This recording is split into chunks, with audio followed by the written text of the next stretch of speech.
You can talk. Hello. Good morning.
Good morning.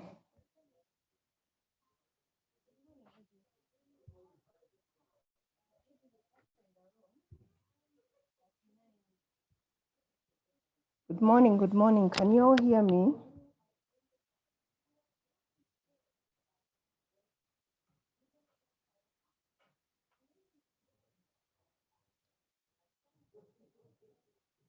Hello. Yes. Hello.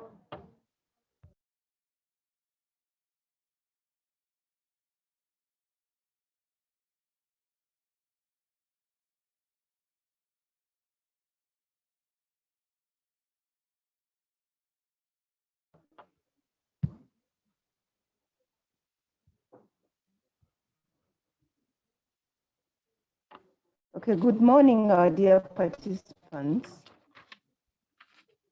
Are you all welcome to today's virtual training session?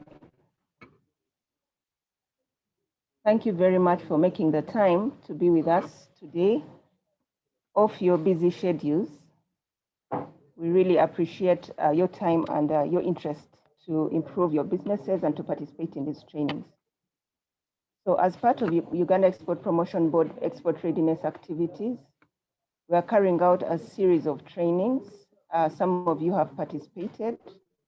And these trainings, as you may appreciate, are to prepare companies to export, but also to improve their export performance. For the next 2 weeks, we are carrying out our trainings, and these will include today's training, which is on modes of transport. We'll have a training on strategy and planning. We will have a training on finance. And finally, we will have a training on marketing for exports. So we encourage all of you to participate and learn more. We also encourage a lot of interaction, because from these trainings, we are able then to ascertain how we should improve our trainings, but also how we should be able to assist you in the different ways. So, ladies and gentlemen, I'm Brenda Katarika Opus. I'm the Senior Export Marketing Executive, and I handle both products and services. I'll be your moderator for today's session, and our program will run for about 4 hours. So if all goes smoothly, we should be done by 1 o'clock. Our program today will involve opening remarks from our executive director. We shall also have trainings, panelists from 4 different institutions who are our partners and those we work closely with in terms of developing exports. We shall have somebody from Unifright. We shall also have Uganda Airlines presenting. We shall have a presenter from UNBS. We shall have a presenter from the National Aviation Services Uganda. And we'll also have a presentation from Uganda Export Promotion Board. Now, also part of our program, we'll have a session for Q&A, and we request that you get fully involved. Please ask all the questions, and let us be able to have good discussion so that we are able to contribute to the performance of your export businesses. So in order to start our program, we would like to know the different people we have with us. So we'll have a series of introductions. We may not have all of them at a go. We'll have a few and continue to have people introduce themselves as we go along, because we are trying to manage time. I can see our executive director is online. Edie, I don't know if you're in position now to have our opening remarks before we go into introductions, or you'd prefer that we do introductions first? First, do introductions and we continue. Okay, thank you very much, Edie. So we'll start with introductions, and I will ask each one of you to say your name and your company so that we know, and then the product that you're exporting or you're planning to export. So I'll start with Caroline Areto. Caroline, you can unmute and introduce yourself.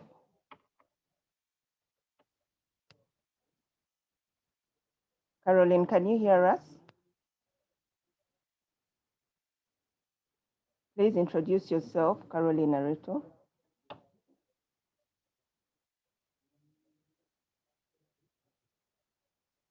Okay, I don't seem to be getting Caroline. Can I go to Benson Otim? Benson Otim, can you please introduce yourself?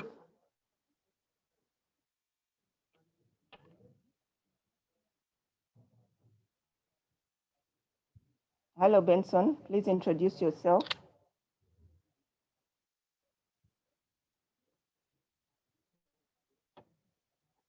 Benson, you're unmuted. Please introduce yourself.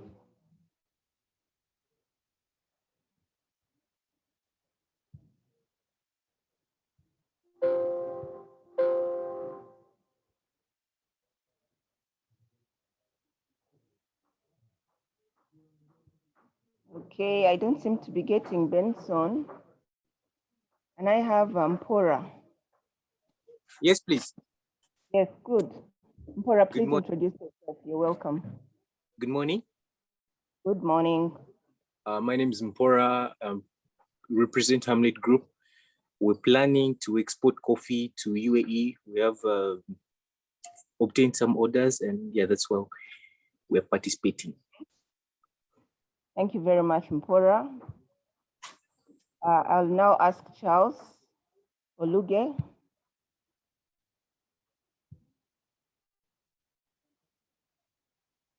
Charles Olunge, can you introduce yourself, please? Unmute and introduce yourself.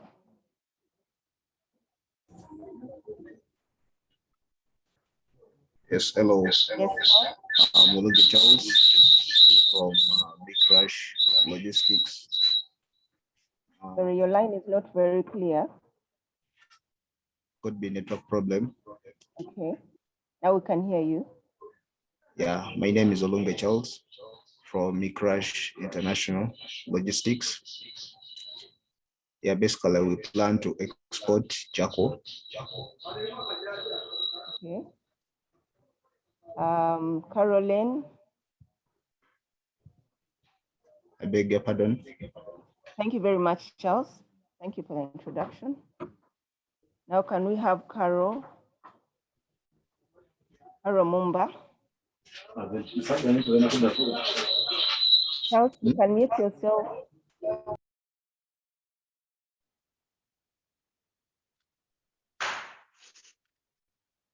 Good morning.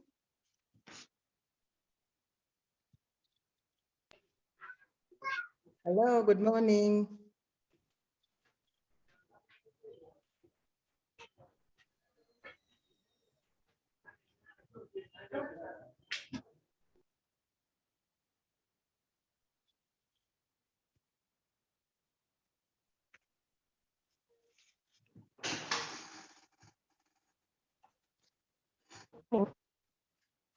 Yeah, good morning. Carol is my name, Carol Mumba. Can you get me?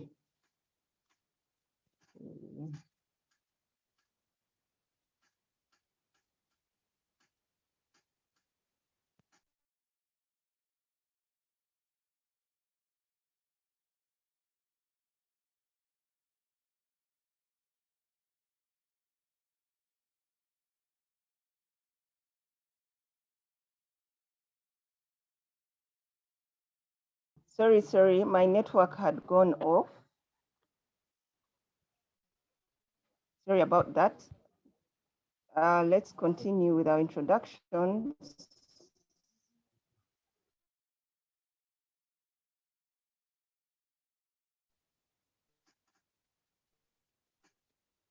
Carol Mumba is my name, and I'm into spices and herbs. Thank you. Good morning. Carol Mumba. Yes, Morning. Carol Thank you, Mumba Carol. is my name. I'm into spices and herbs. Thank you. Good morning.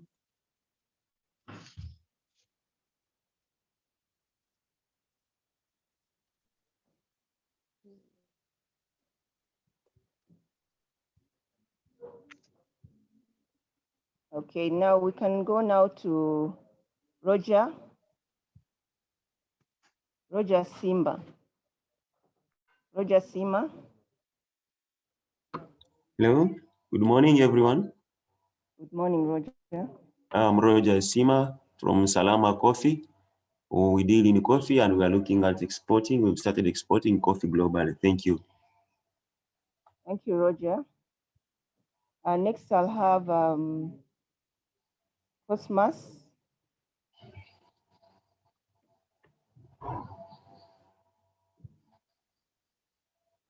Cosmas, can you please introduce yourself?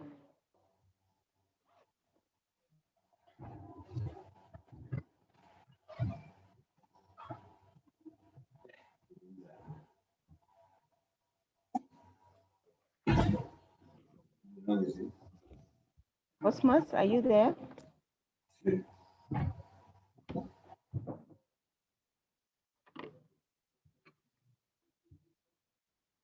Cosmas, please unmute and introduce yourself. Hello. Yes, Can you hear me now? Yes, we can hear you. Cosmas Janadom is my name. Our company, Funded Peace Limited, we have been exporting fish and fisheries products. We want to improve on it and continue to export to Israel, even since we have some order. Thank you. God bless. Thank you very much, Cosmas. Okay, next we will have Dennis Katende.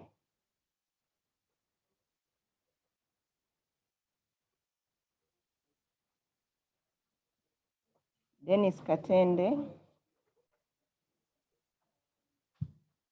You can unmute yourself and introduce yourself.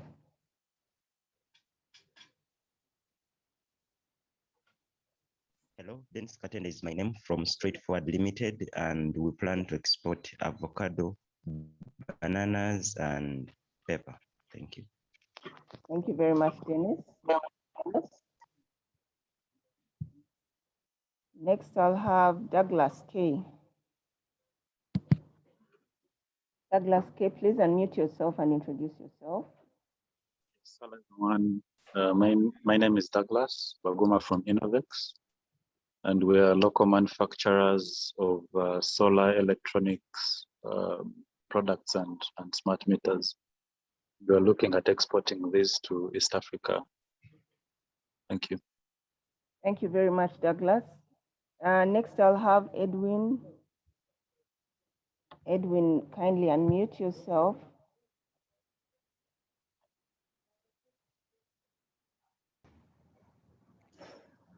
Good morning, ladies and gentlemen. Edwin Buhiri is my name. I work for Nice House of Plastics. And yes, we also look at expanding our market to the region. Thank you very much, Edwin.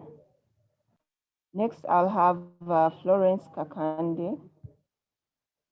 Kindly unmute and introduce yourself, Florence. Yeah, good morning. My name is Florence Kakande. I'm from Equator Commercial Farming and Processing. We are planning to export pumpkin flour and seeds. Thank you. Thank you very much, Florence. Now I'll have Joan. Joan M. Good morning. My name is Joan Mumurere.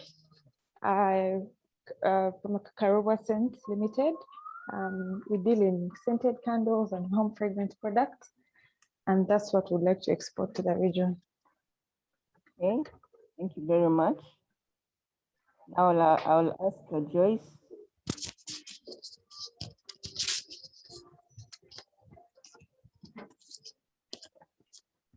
Joyce, you can unmute yourself.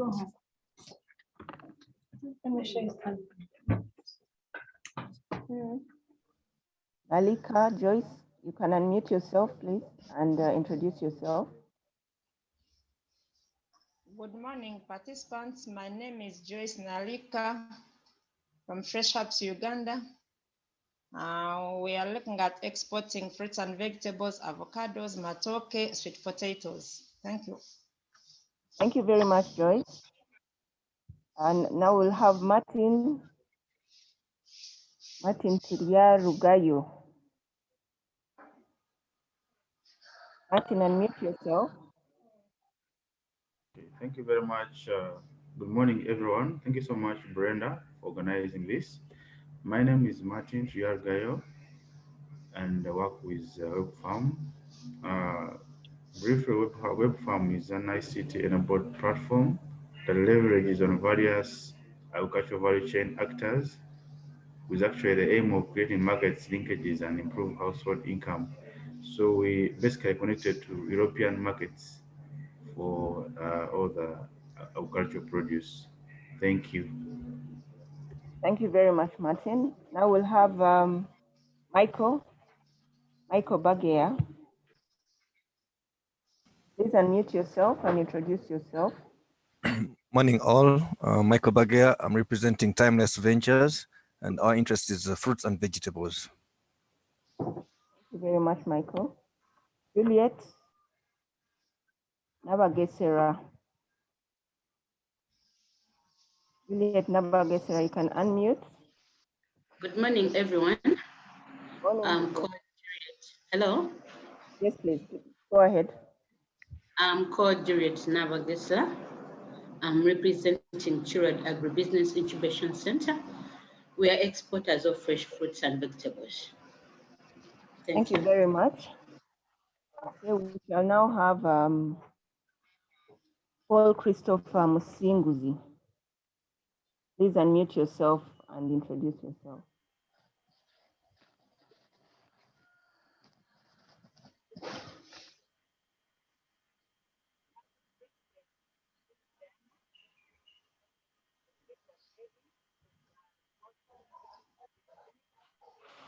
Hello, are you there? Paul Christopher?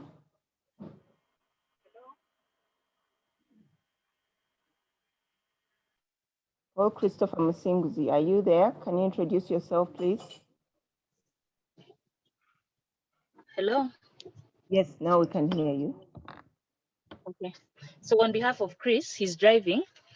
Okay. Yes, but this is Diana, and then with Chris, we work for Agrotech Concepts Limited. We're exporters of fresh fruits and vegetables. Thank you very much. Now we shall have Prakasan. I hope I pronounced it right. Prakasan, please introduce yourself. Unmute and introduce yourself. Hi. Hi. Good morning to everybody. This is Prakashan. I work with the Lake Perch Limited. We process and export Nile perch fish. Thank you. Thank you very much. You're welcome. I'll now have Joshua Baliejusa. Kindly unmute and introduce yourself. Hi everyone. My name is Joshua Baliejusa from Abstract Ventures Limited. Okay, you're welcome, Joshua. Thank you very much. I'm saying I'm glad to be part of this. Thank you very much, Joshua. We'll have Rabogo Bsinje. Kindly unmute yourself and introduce yourself.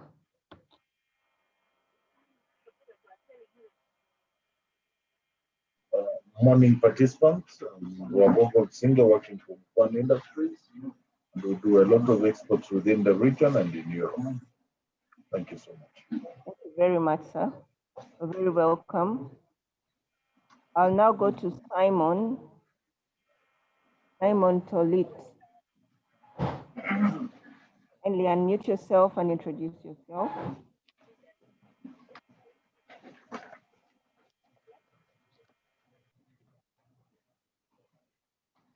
Simon, are you with us?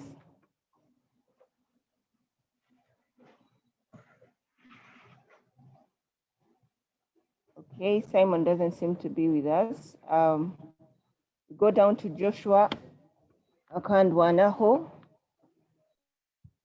Joshua Akandwanaho, are you with us? Unmute and introduce yourself. Yes, this is Joshua.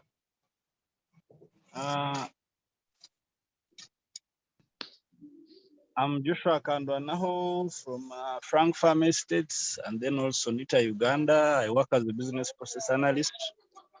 And I'm happy to be here. Thank you. Thank you very much. You're welcome. I think we have two more.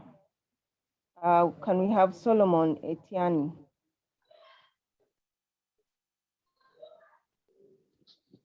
Solomon?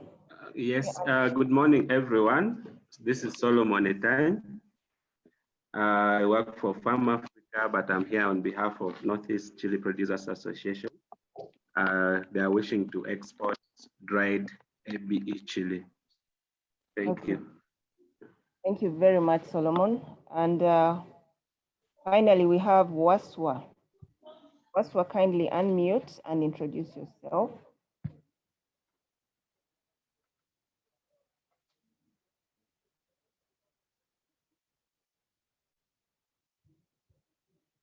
Waswa? Waswa Umar. Okay, thank you very much. I think Waswa is not yet on. So ladies and gentlemen, sorry. So that was the round of introductions.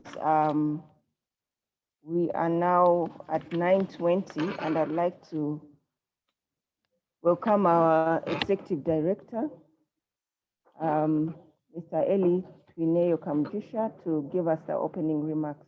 You're welcome, sir.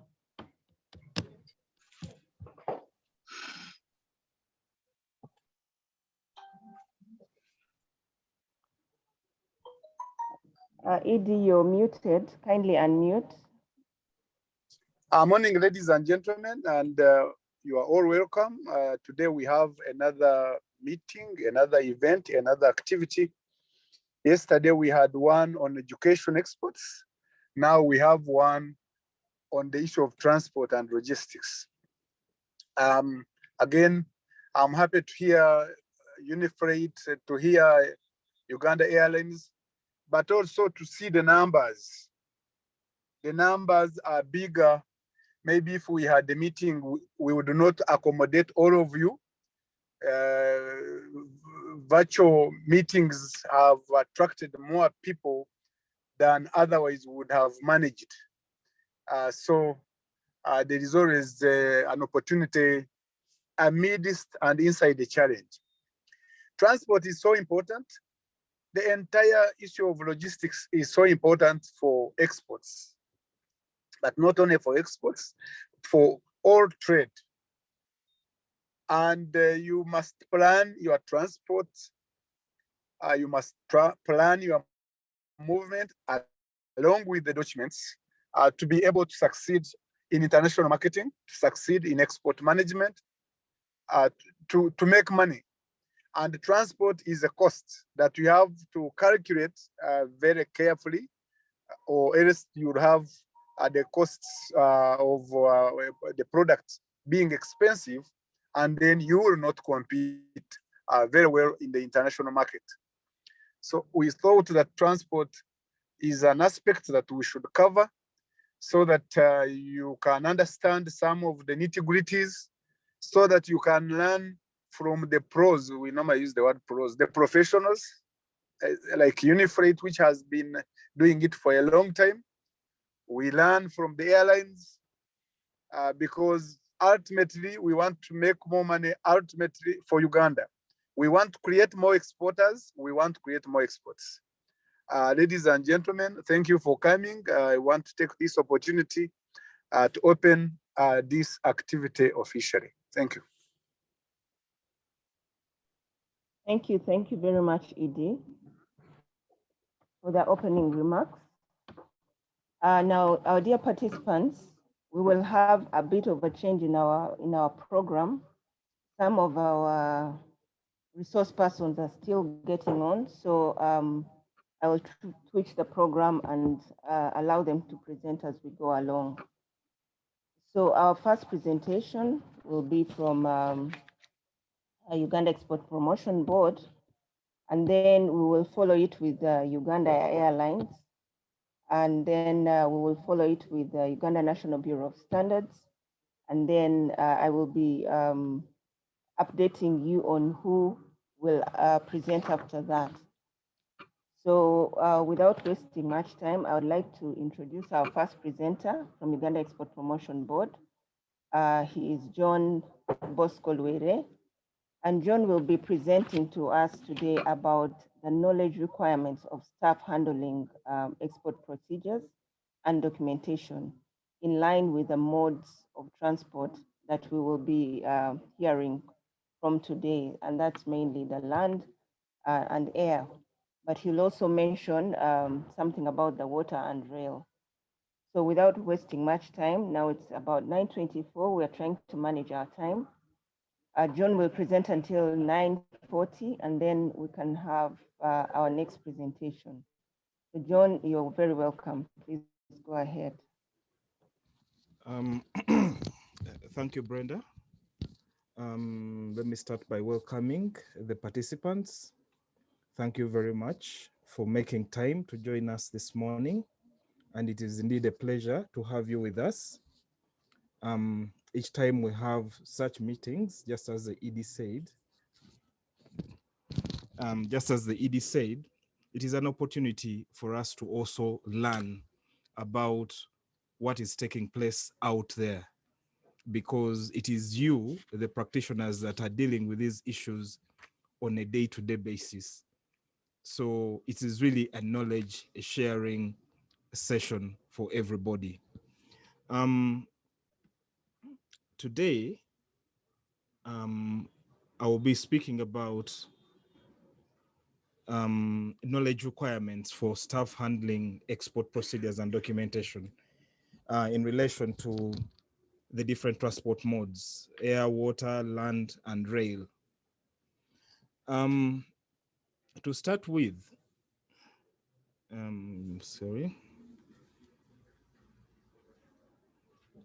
I would like to mention about three or four things.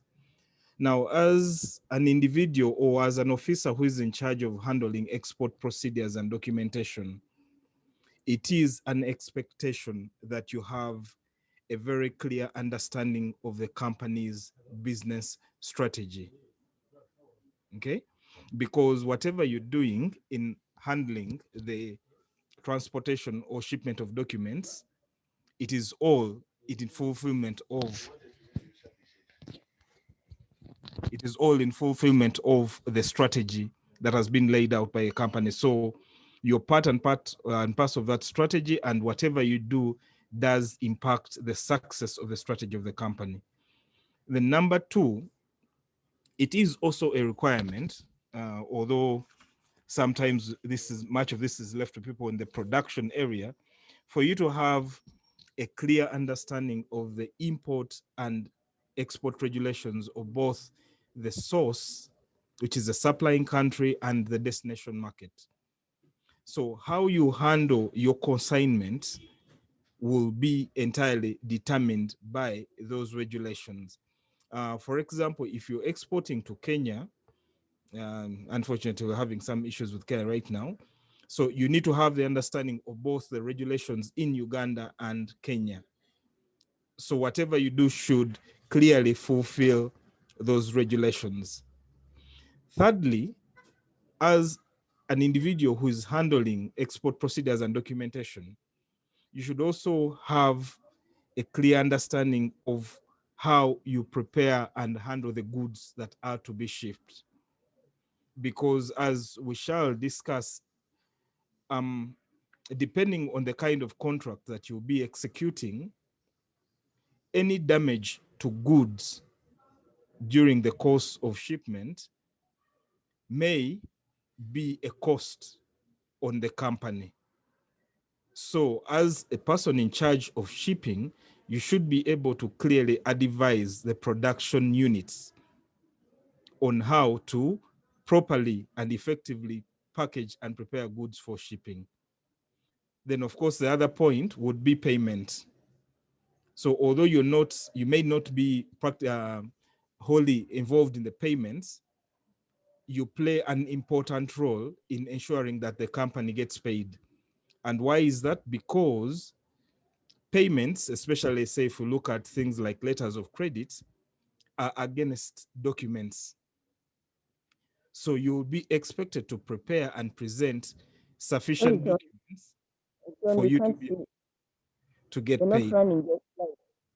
So Sorry, those are the John, first few points I wanted to raise before I go into the presentation. So my presentation is going to be rather short because I'm going to talk about 3 issues. One, I'm going to talk about export procedures. I'm going to talk about export documentation, and then I'll slightly touch Ecoterms. I believe people from Unifreight Airlines and all the other shippers who are with us, I think they have a better understanding of the Ecoterms, which have now evolved, and now we are on Ecoterms 2020. Now, the first part of my presentation is going to be about the export process. As staff handling export procedures and documentation, you should have a clear understanding of the export process.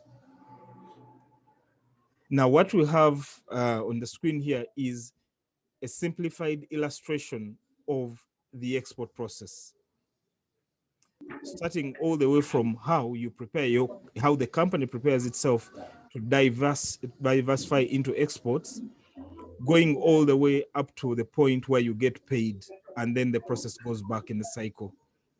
So here we illustrate 6 steps. 1, we look at how ready the company is to export.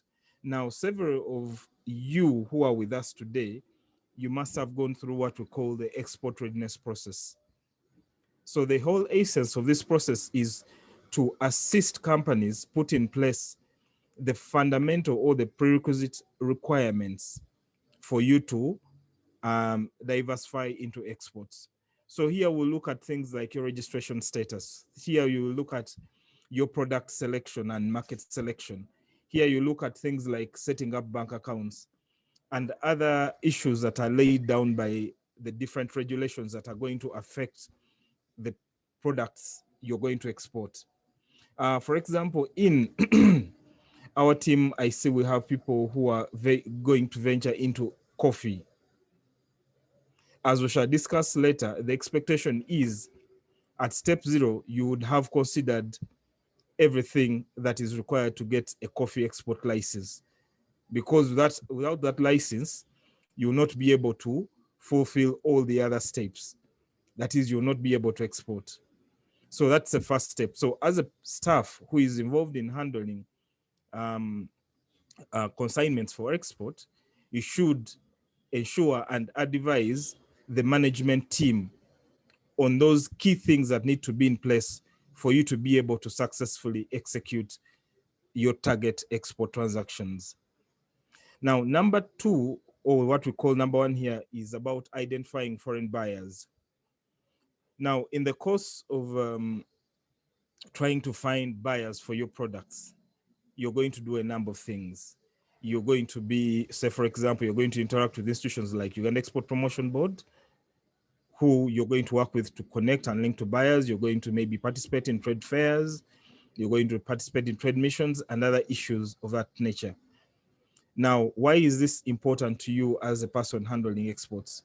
Now, as you're targeting markets, you should be able to know what restrictions, okay, exist before you even invest in establishing in a particular market. Now, for example, right now we have an issue with Kenya, okay, with maize to Kenya. So that means as a person who is involved in shipping, you should have this information already. Okay, you should be aware that now you cannot get your maize trucks into Kenya. So that means you should be able to advise the management team on which markets to target. That is, markets that you can actually export to. Now, number 3 is a part of negotiating. Now, this is where most of the terms that affect how you're going to handle the shipment are discussed and agreed. Of course, although this is mostly left to the management team, as a person who is in charge of shipping, you should be handy in advising management on which are the practical terms for your company, given your situation. Say like you looking at Uganda today, looking at the international rules, for example, in this COVID era, what are the practical things that your company should be aware of that are really going to affect how you effectively ship and move your products across borders? Then number 3 is mostly a production issue, but then number 4 is where most of your work is, how you process the documents and how goods are transported from point A to point B according to your contract. So we shall go a little deeper into number 4. So that is the bigger part of this presentation will focus mostly on number 4. Then, as I earlier mentioned, number 5, getting paid, you again have a role to play there. You're the person in charge of handling shipping documents. And in many cases, payments are against documents. Okay, so for example, under the letters of credit arrangement, the company is required to present a source of documents to be able to access the payment. So you, as the person in charge of shipping, it is your responsibility to put together these documents and then hand them over to your finance team, which then gets to prepare to access or to make the necessary preparation to get payments. So that, in very simple terms, is your export process. Why it is important is because you need to know where your role lies as a person who is in charge of shipping. And as I've mentioned, you have a role to play in each of those 6 areas. So now I'll move on into number 4. Now, what I have here, of course, is what I've discussed. That during the course of your negotiations, there's some key questions that need to be answered. For example, what payment terms, okay, are going to be used? And so what kind of documents do you need to have in place, okay, in respect to the agreed payment terms? The other thing is Ecoterms. What kind of contract are you working with? Is it an FOB contract? Is it a C&F contract? So this we shall discuss in the last part of this presentation. But that's another question that has to be answered in the course of your negotiations.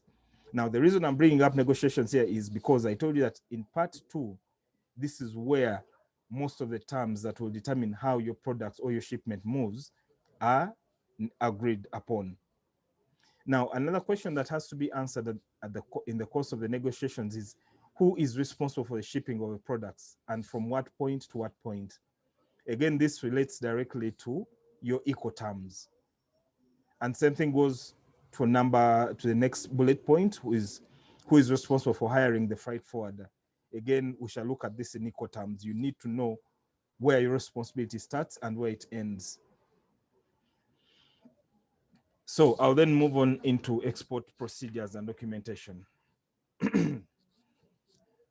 Now, you will find that the documents that have been laid out according to the existing rules and regulations apply equally across all the modes of transport.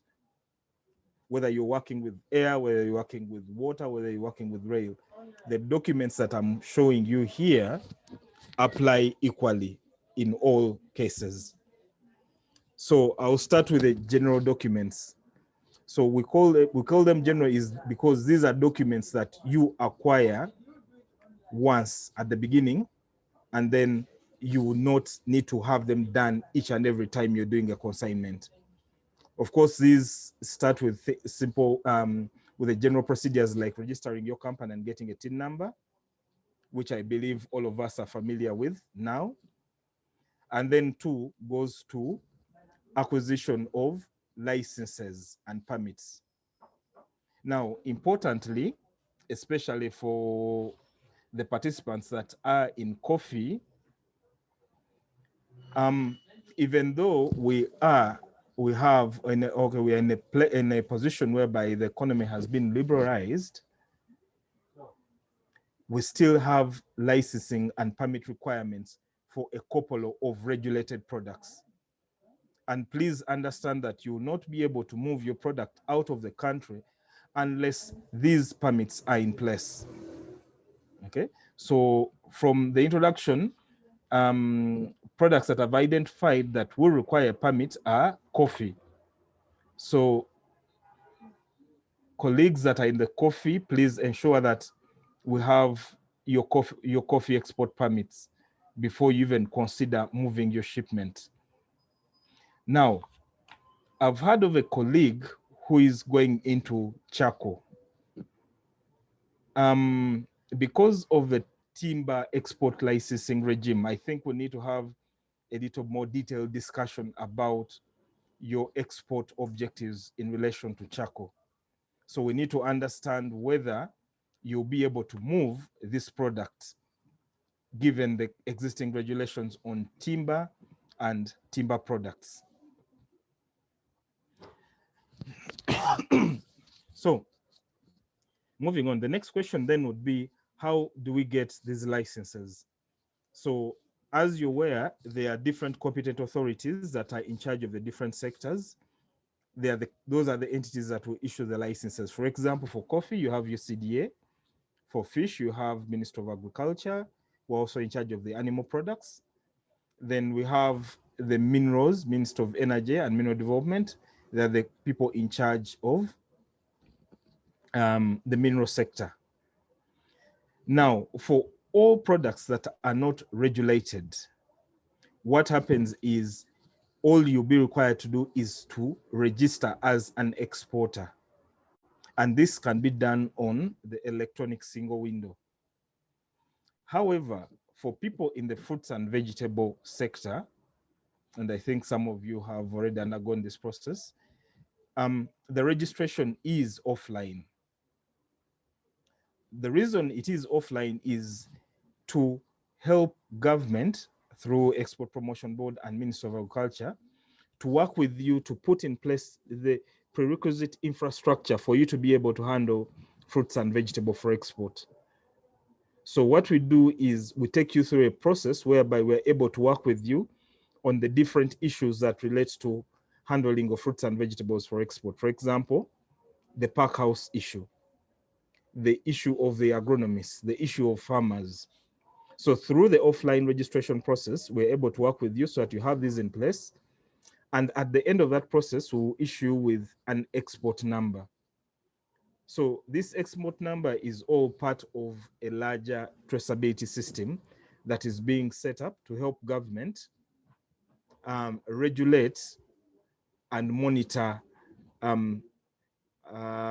different situations and monitor the fruits and the horticulture sector, if I may put it that way. So the key thing here is, with this traceability system, it helps us to single out a problem instead of doing blanket bans as it has been in the past. So here, what we show you is a screenshot of the Uganda electronic single window. So some of you must be familiar with this. So as you will observe here on the right, there is that membership registration module, sorry. So that is the module where you do the registration as an exporter. Remember, I've said that for those of you who are in the fruits and vegetable sector, registration is offline because there are some pre-export requirements that you need to comply with. So for staff handling documentation, please take note of that. Now, the third thing that that is important, especially as you're planning to get into export, is for you to look at the quality, health, and safety requirements. These are set out in the export and import regulations of the supplying and the destination market. And you, as the person in charge of handling documentation for export, you need to advise or to work with the rest of the team to ensure that these documents are in place. Now, one kind of mistake we've always seen is people try to deal with this documentation at the time of export, and they expect the issuing or the competent authorities to handle the process expeditiously. Unfortunately, that will not happen because there are other issues that have, or there are procedures that have to be undertaken for those competent authorities to be able to issue that quality, health, and safety documentation.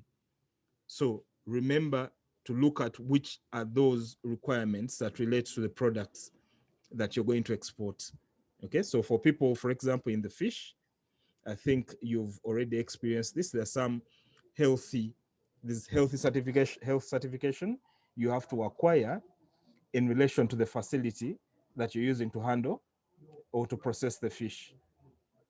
Now, even the process for fruits and vegetables, the ones that I've just described, still relates to this health and safety. You'll find that it relates to the phytosanitary requirements, complying with the phytosanitary requirements of the target market. So for agricultural produce, as I've said, remember the health and safety issues you have to deal with are those relating to phytosanitary and sanitary requirements of the target market. Okay, one thing you should always keep in mind is every consignment, okay, of agricultural produce, particularly fruits and vegetables, as I'm seeing here in the list of companies that are with us, must be accompanied with a phytosanitary certificate. Okay, but for you to be able to obtain the phytosanitary certificate at the time of export, you must comply with the pre-export requirements, which include certification of the pack houses and export registration, which I talked about earlier. So here, what we are trying to do as facilitators and regulators is to ensure that we deal with the pack house related issues ahead of time, so that at the time of export, what we focus on are the product or the consignment specific issues. Because remember, these are perishable products. We don't want to deal with both issues at the same time because it will take a lot of time. Now, for people in agro-processing and manufacturing, okay, so if say like, for example, people with scented candles, people with, I've seen solar equipment, people in the plastics, you should also be aware that for you to be able to export that product, you must conform with the domestic or the local standards requirements. So that is why now UNBS is enforcing the distinctive mark for all products that are due for export. And please be aware that non-conforming products will be withheld at port of exit, which is usually the airport or any other border point in Uganda, or port of entry into the target market. Again, we've had cases of people with wine showing up at the border with intentions of exporting products made into the neighboring markets, especially Rwanda, and these products are not certified. So these products have always been confiscated at the border. So please take note of that as staff handling products for export or shipping. Your products will be withheld or barred from exit or entry if they don't comply with the standards requirements. Now, in addition to that, now these, what I've been talking about, the phytosanitary and the quality requirements, these are mandatory. They are outlined in the laws of Uganda as requirements. However, there are additional, what we call voluntary or non-mandatory requirements. Now, these are also important for you to be able to access the target market, or even to be able to supply a product to a buyer direct. So as a person in charge of handling export procedures and documentation, it is important you ascertain from the buyer if there are any extra certification requirements. Now, in this case, we usually come across two: the fumigation and the halal certification, especially if halal for people who are going into the Middle East. Now, you'll find that these are not mandatory on the side of Uganda. However, they may be mandatory for the target market. So it is important that you ascertain from the buyer whether these are mandatory, and then the buyer should also advise you on the acceptable procedures. For example, when it comes to fumigation, we know that there are different forms of fumigation, but not all forms are acceptable for the markets. So make sure that you confirm with the buyer on that particular issue. Of course, then there are other issues relating to packaging.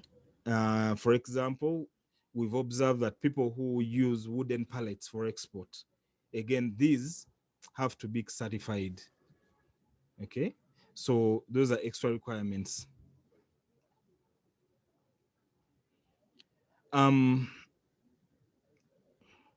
Then I would be moving on to the shipping or the per consignment, because I told you there are two parts. There is the general documents, which you usually handle at the beginning, and then there are those that are specific, or those that relate directly to the consignment. Now, number one, there is the invoice. All of us are familiar with invoices.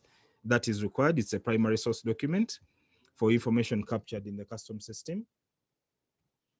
Then two, we have certificate of origin. Now, this is another mandatory document for all consignments that are going across the border. Why is it mandatory? Now, here it doesn't matter whether you're doing air, you're doing marine, you need to have a certificate of origin, because it is used to identify the origin of product and therefore determine how the consignment is treated custom-wise, okay, in terms of duties and levies. Now, there are two certificates of origin. We have what we call the general, and then we have what we call the preferential. The certificate of origin you use depends on the market you're going into. Now, note, you don't have to use both certificates. Okay, you use either the general or the preferential. Now, where is the difference?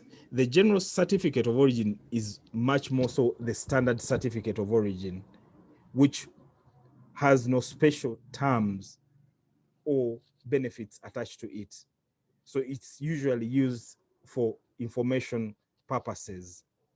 However, you will find that Uganda has negotiated or is a beneficiary to special trade arrangements between it and particular countries, or between due to its membership to a particular trading bloc. So right now, there are 8 in number. For example, Uganda is a beneficiary to the bilateral agreement with China, Korea, India, and Morocco. So that means there is a preferential certificate for China, Korea, India, and Morocco. And these will give you duty-free and quota-free access to each of these markets. However, the important thing to note that there are some there are some exemptions. So when you're targeting this market, you need to understand whether your product is on the exemption list. Then we also have the multilateral preferential trade agreements. For the example of Kenya, the example of EAC, the example of COMESA, and then the everything but arms, which gives us duty-free and quota-free access to all the industrialized nations. Again, in these cases, you must obtain the preferential certificate of origin that is applicable. For example, for people exporting to Kenya, or Tanzania, you'll be using the EAC certificate of origin instead of the general because of the existing preferential trade arrangement in the EAC, or because of Uganda's membership to the EAC. The same thing applies to COMESA. So how do we get these certificates? So remember, the general certificate is obtained from the Uganda National Chamber of Commerce. So you just go in with your invoice and then it will be prepared there for you and it will be issued instantly. However, for preferential certificates of origin, we again go back to the Uganda electronic single window. Okay, again, you find a module for preferential certificate of origin just right there below the membership registration. So that's the module you use to apply for preferential certificates of origin.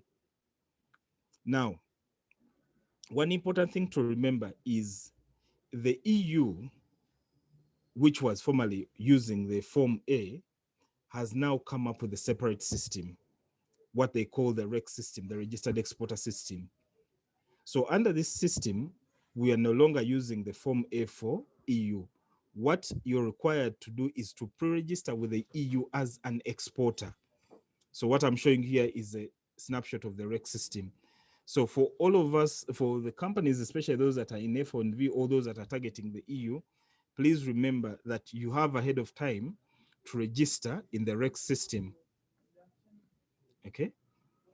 Then in the REC system, what you do is you simply be doing a declaration at the time of export instead of the Form A that we were using in the past. So that's an important point for you to take note of. Then lastly, in the area of per consignment documents, are the international movement certificates, but this applies mostly to live animals, livestock, wildlife, and pests. So it is really for purposes of health to ensure that the products that are being moved across borders are healthy and are not carrying any diseases along into the target markets. Then lastly, I just want to highlight one point, the Ecoterms. Earlier on, I mentioned Ecoterms. And I mentioned that whatever you do as a person in charge of shipping will be determined a lot by the kind of contract you're executing. And the contract is defined by the Ecoterms. People, for example, Unified, I think you're very familiar with this particular subject. So the whole idea is to be able to identify where your cost and obligation starts and ends. Okay, so for most of us, what we usually hear over X-Works, FOB, CIF, C&F, but there are many more Ecoterms. I think there are about 11 also, if 11. So remember, again, before you start executing the contract, please look at the kind of contract you're working with and then clearly identify where your obligation starts and ends, and then what kind of risk is involved given the kind of contract you're doing. Now, in relation to Ecoterms 2020, I just want to bring up about two simple issues. Now, FOB. Now, some of the legal minds that we've spoken to and some bit of research shows that FOB was initially designed for non-containerized sea freight. However, nowadays we tend to use it uniformly across all modes of transport. Now, for companies, again, before you go into these FOB contracts, I think you need to consult on that particular subject and make sure that there are no contractual risks you're getting into as part of, as a result of the choice of contract you're working with. Now, the same thing applies to cost and freight. Again, some legal minds or experts have indicated that this was initially designed for sea and water freight, although nowadays we tend to use it for all modes of transport. Again, when you're using it, make sure you clearly consult and ensure that there are no contractual risks. Okay, but there are alternatives in case you don't want to take up any contractual risk. For example, CF cost and freight So they propose that we can use the cost to paid, the mode, that is the CPT, that is the fifth from the bottom. Okay, so the terms and the obligations are more so the same. So ladies and gentlemen, allow me to end with that note. Thank you very much for listening. Thank you so much, John, for that in-depth presentation. I know you still had a lot to share, but unfortunately, time is not in our favor. So we will we will have to continue with the other presentations. But I'd like to encourage you all to please submit your questions in the Q&A section, and then for any additional information or charts that or any other charts, please put in the chat section. So John has ably explained the details in terms of the documentation and the export process, right from where you start to where you have to go and before you finally do the shipping. So we shall have a time to respond to all the questions that you will submit. But now allow me to introduce our next resource person. And this is Maurice Ogwench from Uganda Airlines. And he is the cargo manager. Maurice, I know you may not be in Kampala, but we believe that wherever you are, thanks to Zoom and technology, we are able to reach you. So we now welcome you to get on board and take us through your presentation. Thank you, Brenda. And I would like to thank all the members who are on the forum this morning for this exercise. And I'm Maurice Ogwench, cargo manager at Uganda Airlines. I'm sorry, I've been requested to have my video off. I'm in somebody's office.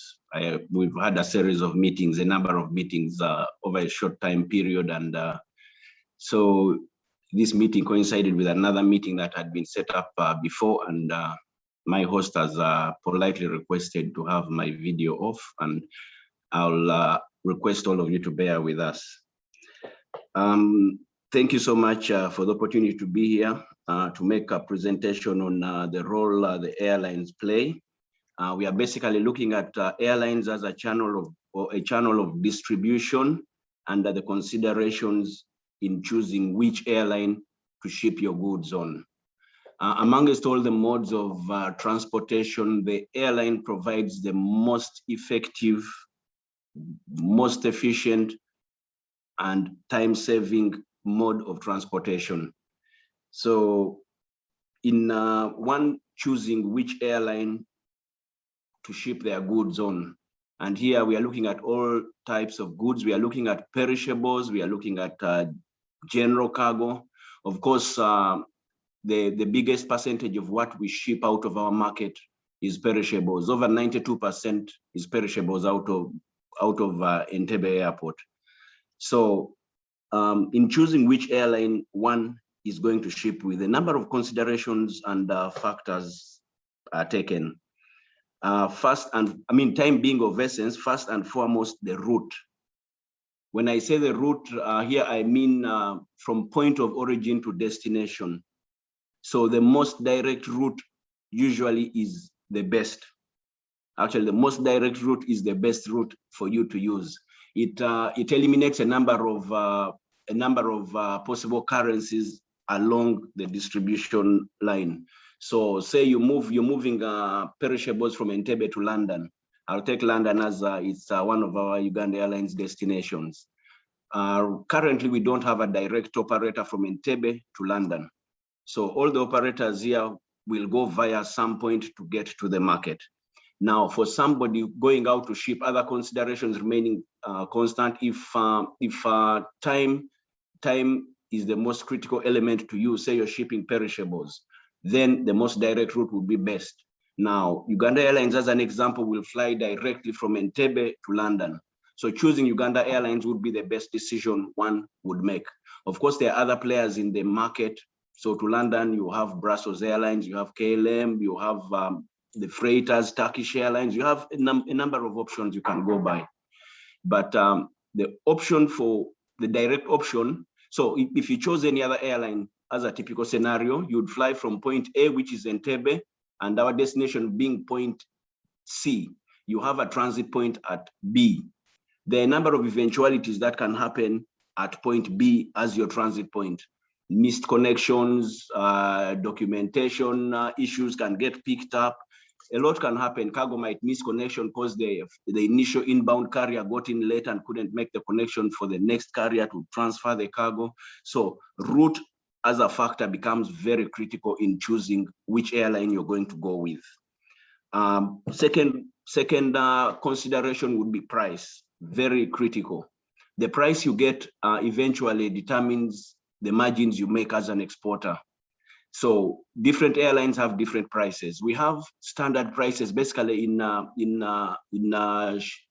shipping by air. We have standard prices and we have market-driven prices.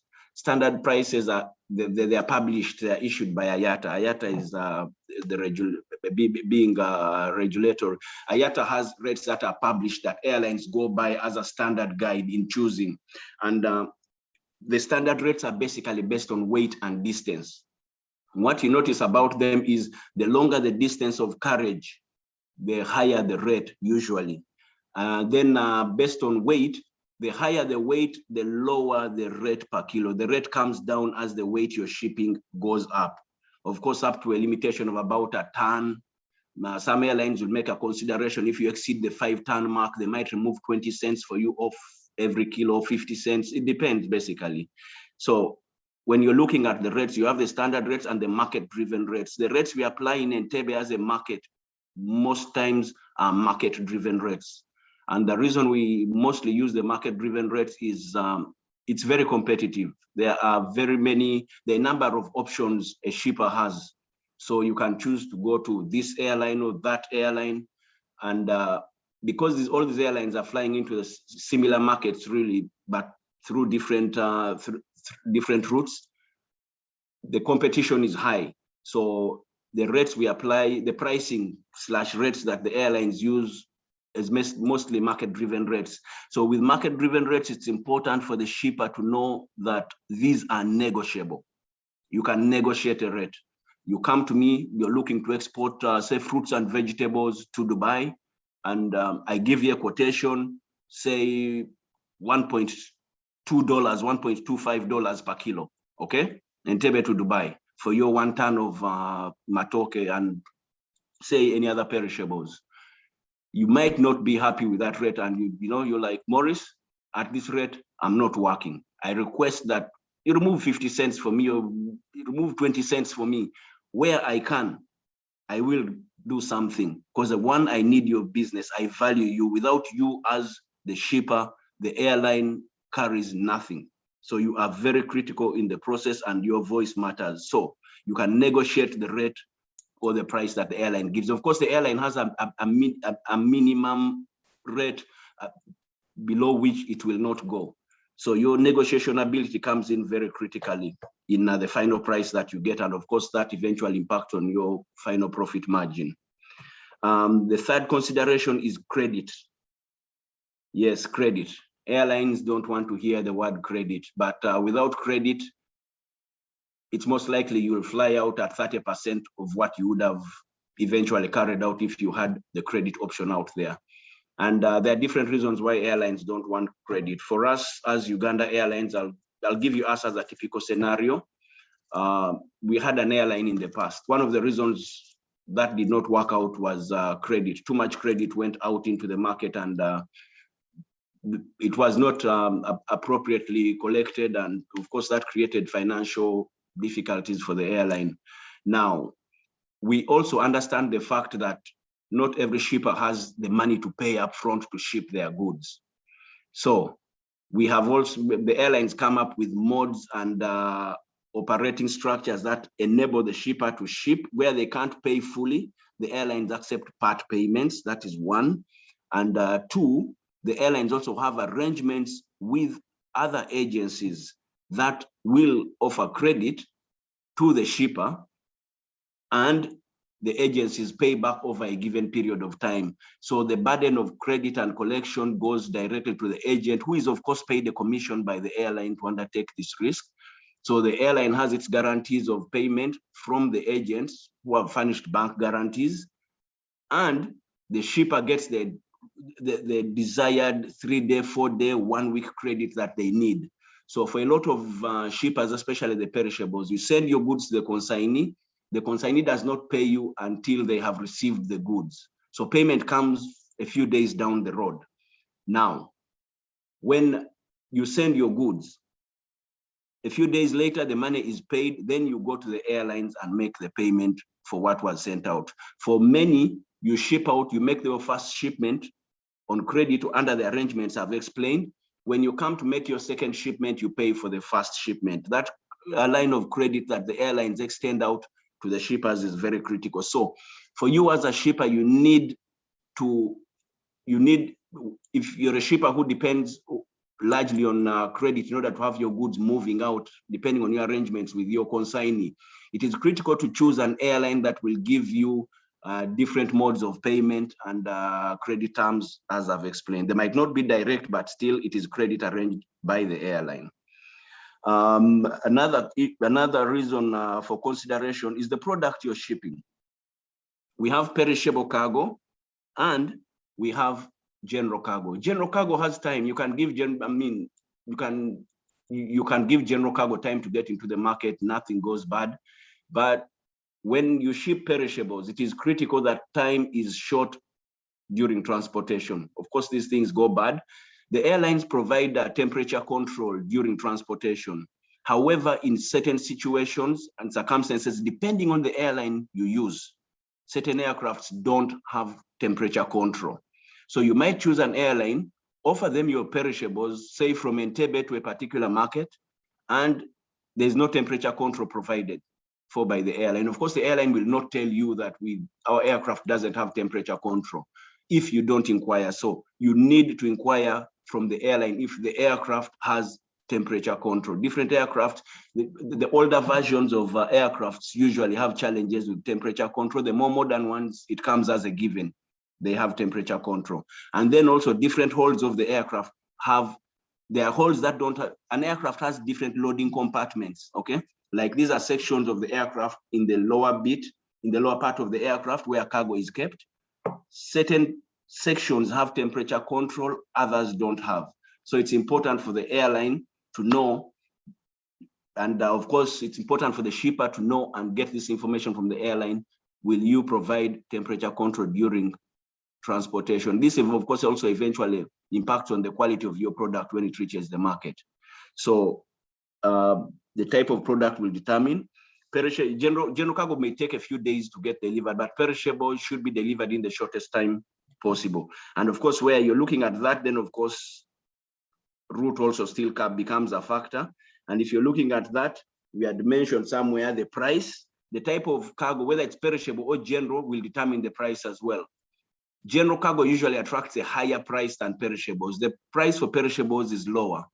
And even within the perishables, you have fish, and then you have fruits and vegetables. Fish attracts a lower rate than the perishable fruits and vegetables. So that is it on product. Now, the consignee might also determine the airline you use for carriage to get their goods into the market. Certain consignees have they have special relationships with certain airlines, and they will tell you, please put my cargo on this flight and to receive it on this flight. Of course, that will limit your possibility of making a decision on which carrier you go to. Then you're restricted to this one carrier. It will depend on a number of reasons. One of them could be the national carrier as a typical example. National carriers get preferential treatment in the country, in their countries of origin, their countries of registration, okay? Usually. So typical scenario, you have cargo coming into Uganda. You as a consignee here, you're the person importing the goods, okay? No, let me switch back a little. You're a shipper from Entebbe, you're shipping goods, say, to the UK. I'll still go back to the UK as an example. You have two carriers on that route, Uganda Airlines and British Airways. BA is a UK carrier, okay? British Airways is a UK carrier. They will get certain consideration in the UK that Uganda Airlines might not be able to get, okay? So the consignee, the other side will dictate upon you, please put my goods on British Airways. Uganda Airlines might have a good rate, lower than the British Airways rate, but they will dictate British Airways to you, which has a higher rate. And of course, you have to go by that. You're looking to develop and grow your business. So the consignee as well will determine. Another consideration I must mention here is reputation. It is important for you as an exporter to look at the reputation of the airline you are shipping on. A number of times off from the market, from your fellow exporters, from the Export Promotion Board, from even from the airport itself. When you come to the airport and information is easily available on what kind of services each airline provides. Reputation is largely it's largely based on the kind of service, quality of service the airline provides. Different airlines provide different services. There are airlines that will bend way backwards for the shipper, and that is an airline that you as a shipper should align yourself with. Of course, in addition to other requirements and conditions that determine your decision. So the airline that will go out for the customer, the airline that will consider you, will listen to you, provide you a service that you need, okay? Provide you guidance on paperwork. Airlines provide different services. You know, there are airlines that have a reputation for being customer-centered. Those airlines usually will have happier customers, happier shippers. So don't ignore a reputation out there in the market. You come to the airport, if you've not determined your carrier as yet, ask around. You'll get that information, it's readily available. Some airlines don't have a very good reputation out in the market, and that is largely dependent on the quality of service that is provided. No two separate service providers provide the same, okay? So the quality of service you receive as a shipper depends on the airline you choose. So that information is also out there readily available. You could consider that. So in general terms, that is what I, as a shipper, if I place myself in your shoes as a shipper, those are the terms that I'll take into consideration to choose an airline of which to ship my goods. It is important to mention on the side of packaging. Out of Uganda, we still have a challenge with packaging, the packaging for our fruits and vegetables. The fish side has standardized packaging there, okay, but on the side of fruits and vegetables, there's still a need for improvement in quality of packaging. The shipper must provide a package that is of sufficient size. You know, you mark and label your package. You bring your cargo to the airport, say you have 100 boxes of chilies you're shipping to Dubai. The box must be of sufficient size to enable you affix labels. And when I say labels, I mean the labels that relate to the airway bill and pieces and weight. Those are fixed by we as the airline and our agents. Now, you as the shipper as well must place your shipper and consignee labels on the cargo, leaving sufficient space to cover the additional label that is placed by the airline. So the package must be of sufficient size and must be strong enough to withstand the rigors of handling and transportation. Of course, during handling, you'll bring your goods to the airport. We are offloading off a truck and putting on pallets, putting in containers, or preparing to load in the belly of the aircraft, what we call bulk loading. It is loaded straight, not in containers. So the package must be able to withstand that basic handling. We handle with care, that is the truth. We handle with care, we do our best to ensure that the way we receive the package from you as the shipper is the same way we get that package delivered to the final destination. But after acceptance, even during transportation, there's turbulence. There's turbulence. Everything within the aircraft will bounce around occasionally. okay? It will not even bouncing, but shaking, because we secure these items in the aircraft hold. They won't bounce around, but they'll shake. I mean, there are different conditions incurred in transportation. We will stack them one on top of each other. So the request is you have a package that is strong enough. Your packaging must be strong enough to withstand those conditions of transportation. From my previous experience with British Airways, the biggest complaint we had from London was cargo arriving with the boxes torn, probably wet. The cargo was beaten, the boxes, a bit of rain or moisture got to the boxes, and the integrity of the packaging got compromised. So during offloading in London, boxes are torn, probably because of damp conditions. Sometimes the airlines will put polythene to cover the cargo. Certain types of cargo like hot pepper generate heat. So once you put polythene there, the moisture that builds up with heat generation winds up affecting the integrity of the box. So such considerations are what we must take into account. Of course, the airline has a role to play, and now we are doing our part, and those complaints have reduced, but your box must be strong enough is what I'm trying to say. I believe with what I have shared, I've probably touched on the considerations that you as a shipper should be able to take in choosing an airline to ship your goods on. Thank you very much. Thank you very much, Maurice. I think it will be unfair for us to let you go before you tell us a little more about your operations into some of the markets you are talking about. I'm sure the participants would like to know where you're going to fly and, you know, when some of the routes will be started on. So you could also just mention briefly that, and then we'll see. I don't know how much time you have with us. Is it possible to stay on and answer questions, or would you want us to give you the questions now and then let you go? Brenda, I have a tight schedule, but like I said before, the shipper is the reason we exist. So I will stay over and I'll adjust my schedule accordingly to accommodate Qs and As after this session. You asked me to highlight the markets we are going to fly into. To the shipper out there, Uganda Airlines is a national carrier. I was very excited actually when the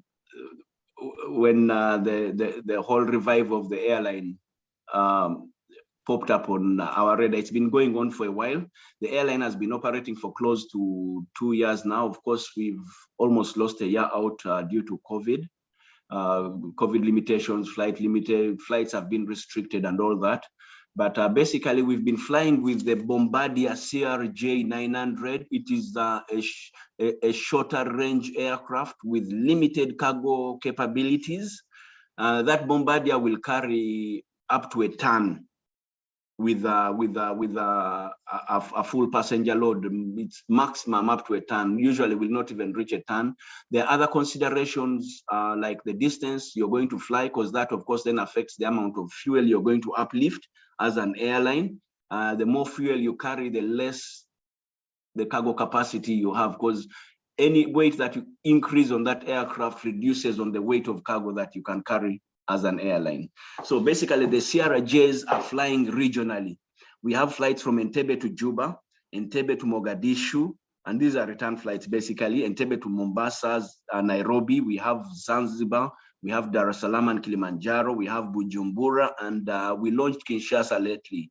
There is a lot of demand for Kinshasa. It's also important that maybe I let the members on the in this meeting know. The demand for Kinshasa is very big. There's been a very limited capacity for Kinshasa. First and foremost, it's because all airlines have been heading somewhere before they go to Kinshasa.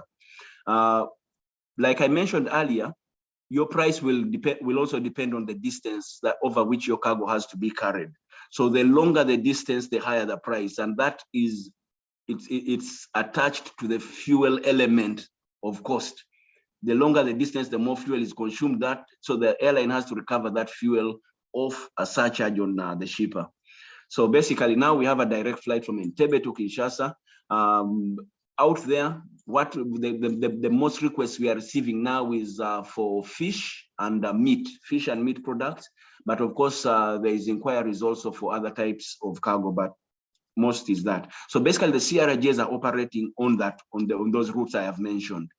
Now we are looking to launch Lusaka and Johannesburg and Accra and Lagos. I mentioned those hand in hand because that aircraft will leave Entebbe, land in Lusaka, drop passengers, pick up passengers coming to Entebbe, and cargo. Of course, when I say passengers, I mean passengers and cargo, because you as a shipper, you'll occasionally need to go out there to the market for the different reasons you have, finding market, meeting your consignees and your clients and all that. You have different reasons. So we cater for your needs, both for the passenger side and the cargo side.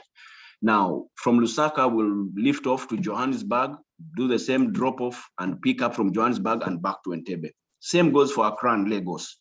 Now, on the routes and intercontinental routes, we are launching Dubai from late April. We are looking at either end of April or the 1st of May for Dubai launch operations. Actually, it's one of the reasons we are here in Dubai at present.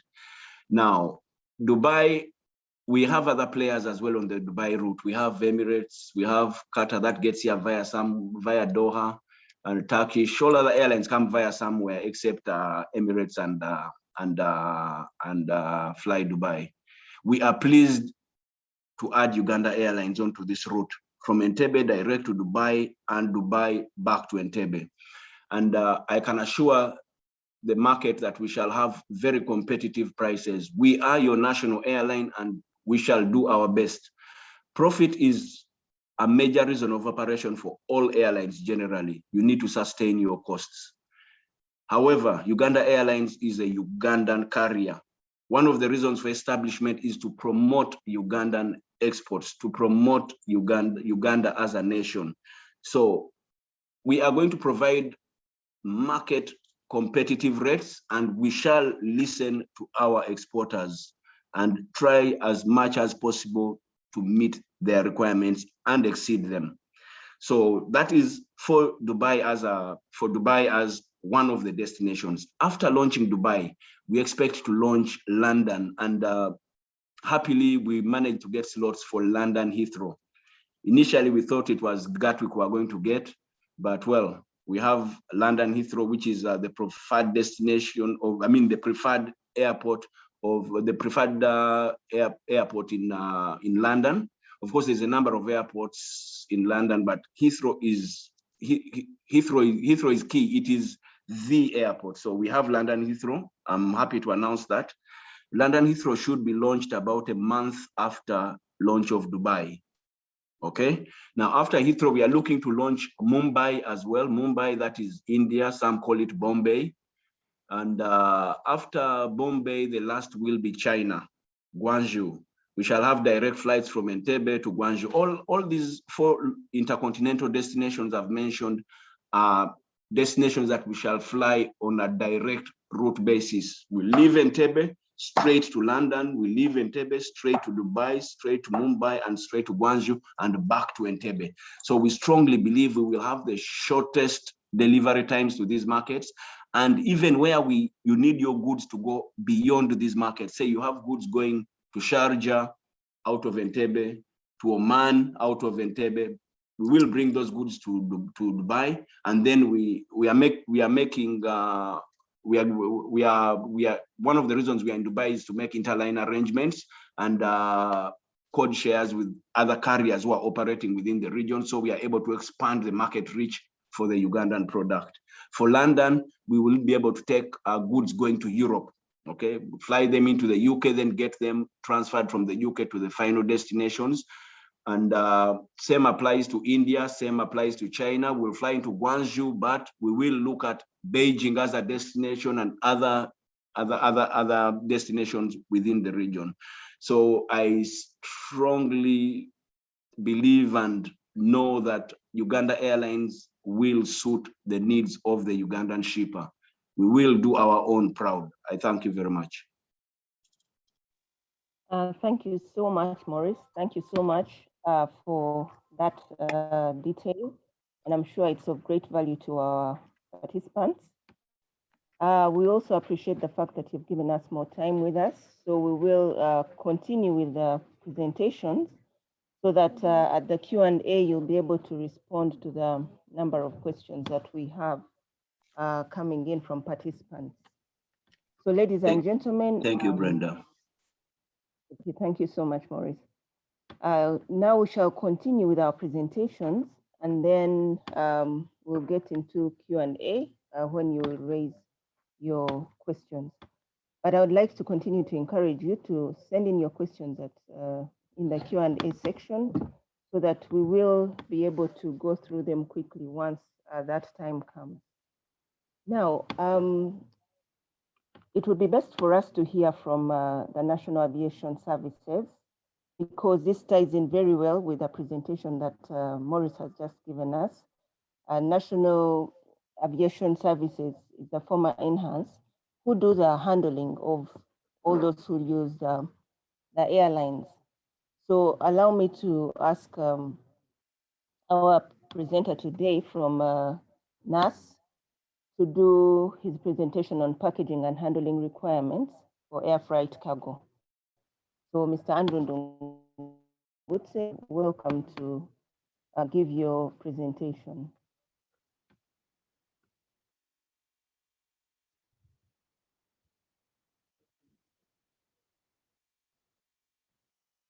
So Andrew, you can unmute and come on.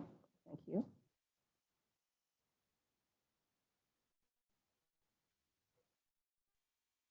You can give us a full view of your presentation.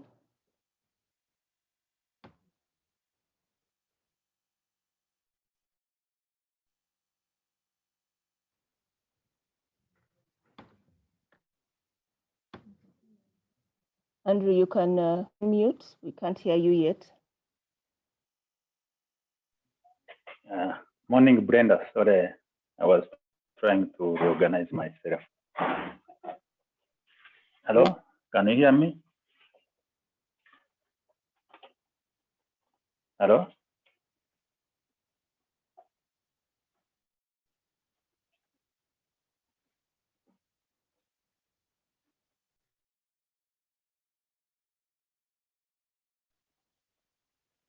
Hello?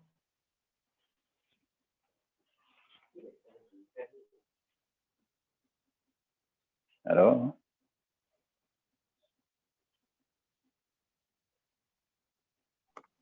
Andrew, you're audible. Hello? I can hear you. I don't know if other participants can hear you, but I can hear you. Okay. Thank you, Maurice. Morning, Maurice. Morning, Andrew.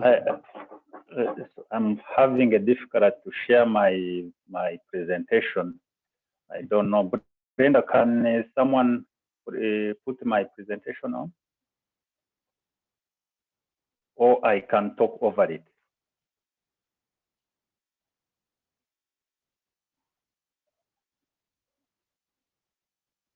Hello, Brenda? Sam, are you hearing me? Andrew, I can hear you clearly. I don't know about the other participants, but I can hear you clearly and I see you on my screen. I see your presentation on my screen. Yes, yes. Okay. Sorry, Andrew, we can hear you now. You're on. Okay, good morning, Brenda, and good morning, everyone. I'm happy to come in after Maurice because he's talking about the carrier, the airline. And for us as the NHAS NAS, we handle air cargo, that is cargo moving by air. And maybe for correction, Brenda, we are still NHAS, trading as NAS. So it is you are not off.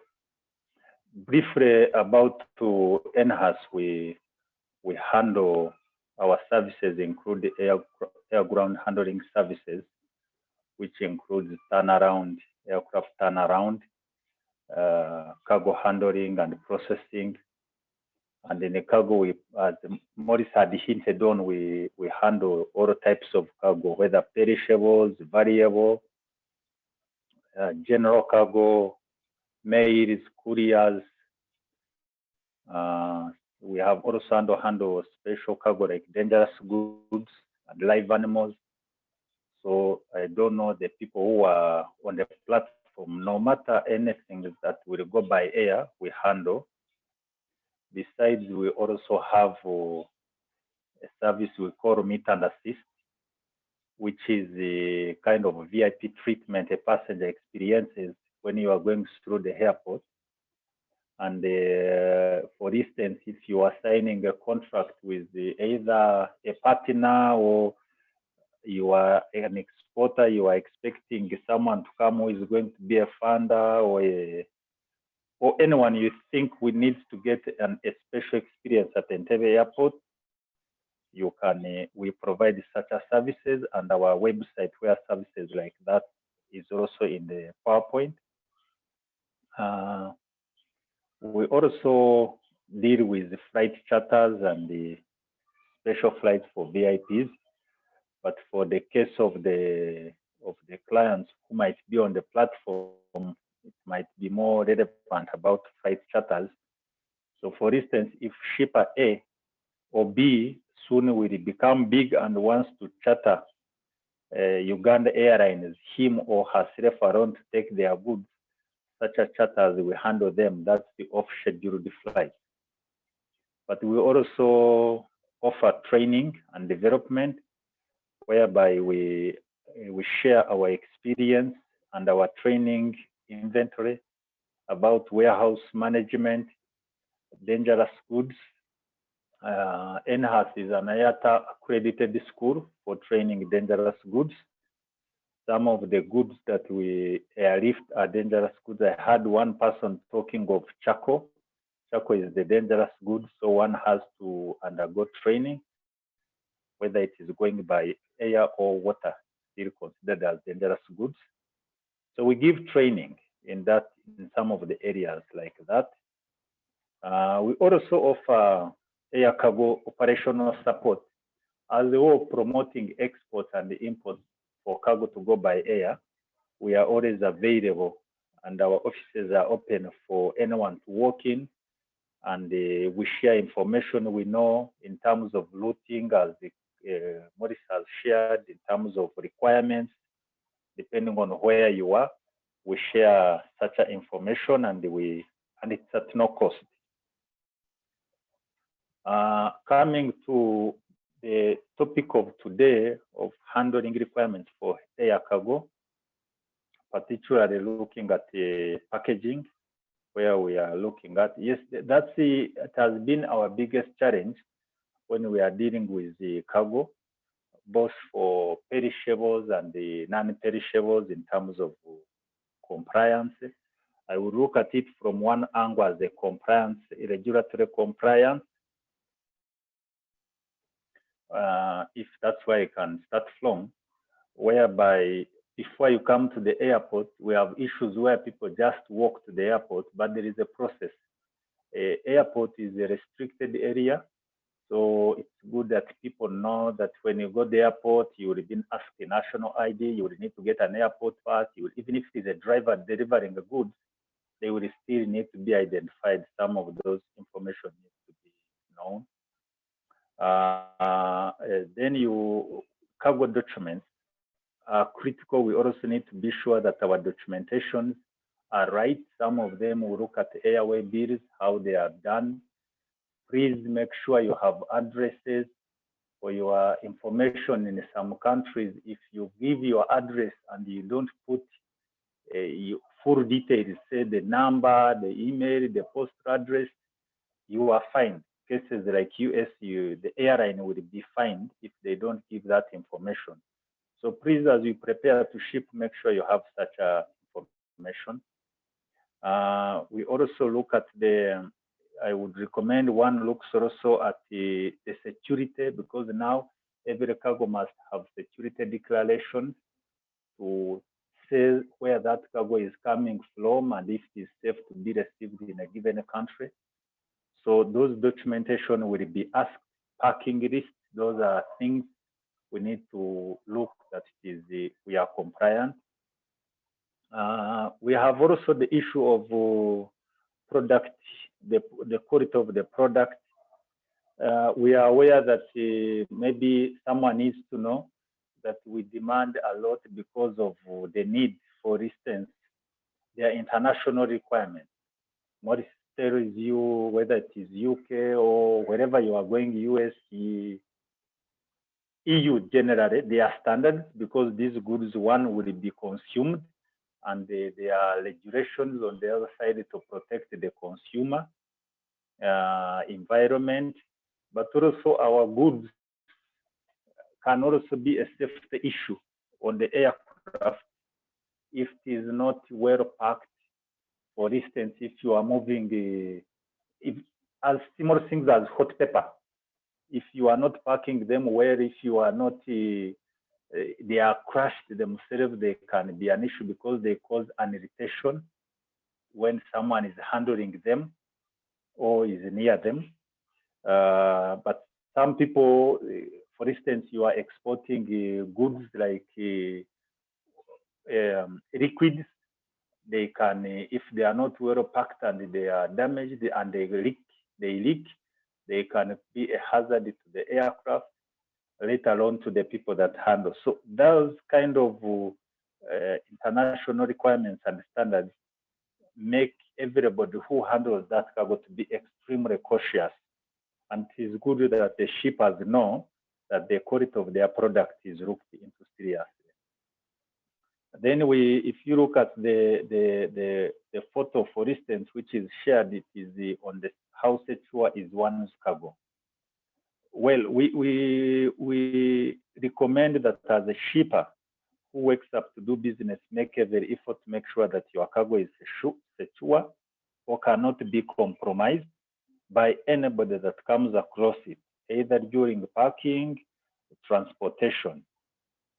For instance, if we see your cargo being delivered on an open pickup or lorry, we are not sure if nobody interfered with it around the Entebbe Road as it was coming and placed something inside that could be a risk. Now, if the other one, which is also very unfortunate, is that our ethics need to be looked on, and that's why I get happy when I get such a platform. That the business we are in, the ethics is really, we are being questioned. If you looked at these fruits down on the photo, this is someone who had declared the fruits, and these are finesse. But in screening, you can see those are drugs. One had cut and put drugs inside. Now, on the outside, they look finesse, but on the inside, they are drugs. Now, what I would say that given the history of terrorism that has been in the world, the security systems and technologies have greatly been advanced and improved, such that it's highly recommended that even if one thinks I can make quicker money by smuggling, let he or she know that the security systems and people will identify like this because they were intercepted and the people were put to jail. On the technologies also, technology solutions, which we also pay strong attention. You know, you can get information on websites. You can get it by sending emails. You can send your information to us, and we shall be able to respond. But I would particularly, given the time, I would really recommend that you can also save money by embracing technology. For instance, there are charges you will be made to pay because you are not, for instance, booking your cargo online, you are not putting the details of executing the airway bill online. Therefore, you are compelled to pay some money. So it's important that we embrace some technologies, and some of them are free. It's only or they cost a very small money that can save you a bigger part. And on the other side is that there is e-payments also under still technology. I still see clients who come to the airport with cash. We even ask, you can pay us using modern means, transfers and other platforms, the Visa card, don't need to move cash. But it also makes you less vulnerable besides security, that there will be no connivance between your staff and any other one, including ours, to claim you are paying money you cannot understand. So please let's embrace technology to that extent. We also can offer online training to your staff in every way you might need, as earlier talked about. Lastly, on that area of technologies, you can track your goods as they move, because there is track and tracing. You can do it using the modern technology now that will help you to do your business more efficiently. Now, when we talk about operational efficiency on the next slide, one, we have on-time cargo delivery, where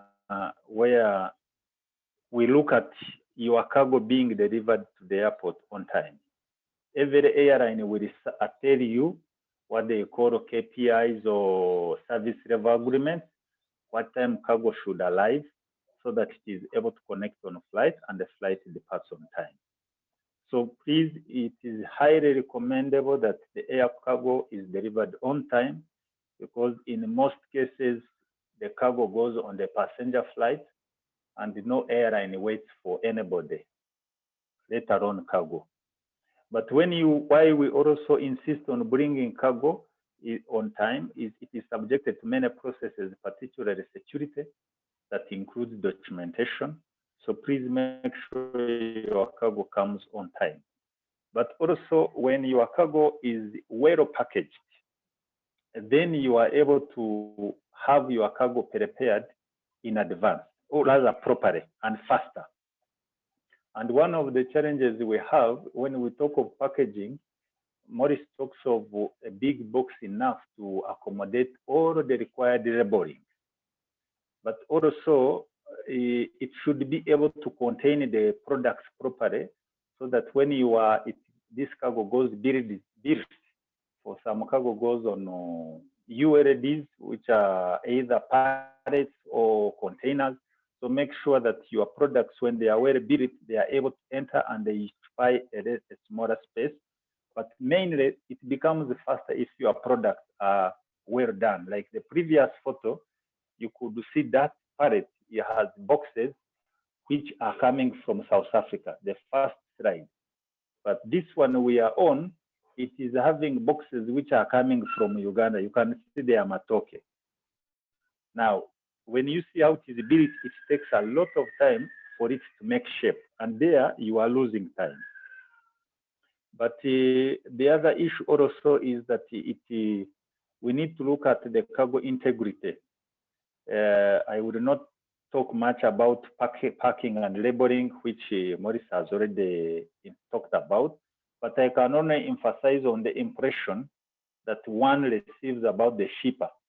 If you went to the first slide and you looked at the packaging, as soon as you look at those boxes, you are able to trust that the shipper knows what he or she is doing.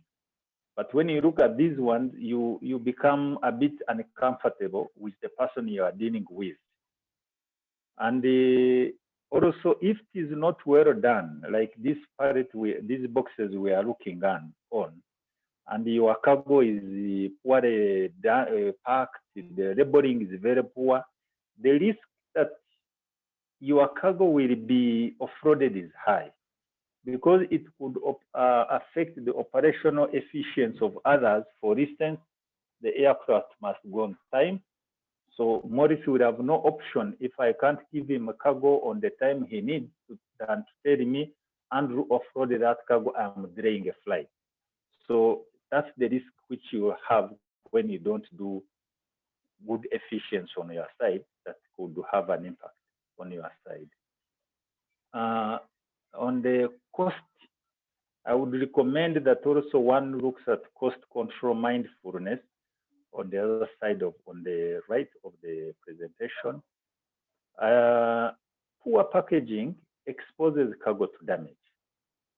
Because I won't want to share more than what Morris says, but I could give an example. Let's say these boxes are coming from Uruwero on an open truck. They are in a paper box. They come under our normal temperature. As soon as they reach the airport, you subject them to drop from plus 26 degrees or 28 degrees, since they are in a box and they are accumulating heat. You put them in a cold room of +5. That means that this box is being stretched. But beyond, you put them in an aircraft where the temperature will drop even more less than +5. It compromises the strength of the box. And therefore, as he indicated, when it reaches the other side, either it has given way, the boxes are breaking, or you will be required to pay more money to repack, because they will have to repack for it to reach a final destination. And the challenge we have also is that I would recommend that someone looks also on the airway bill behind. They put condition for carriage, that your cargo packaging must be able to withstand the condition of air transport.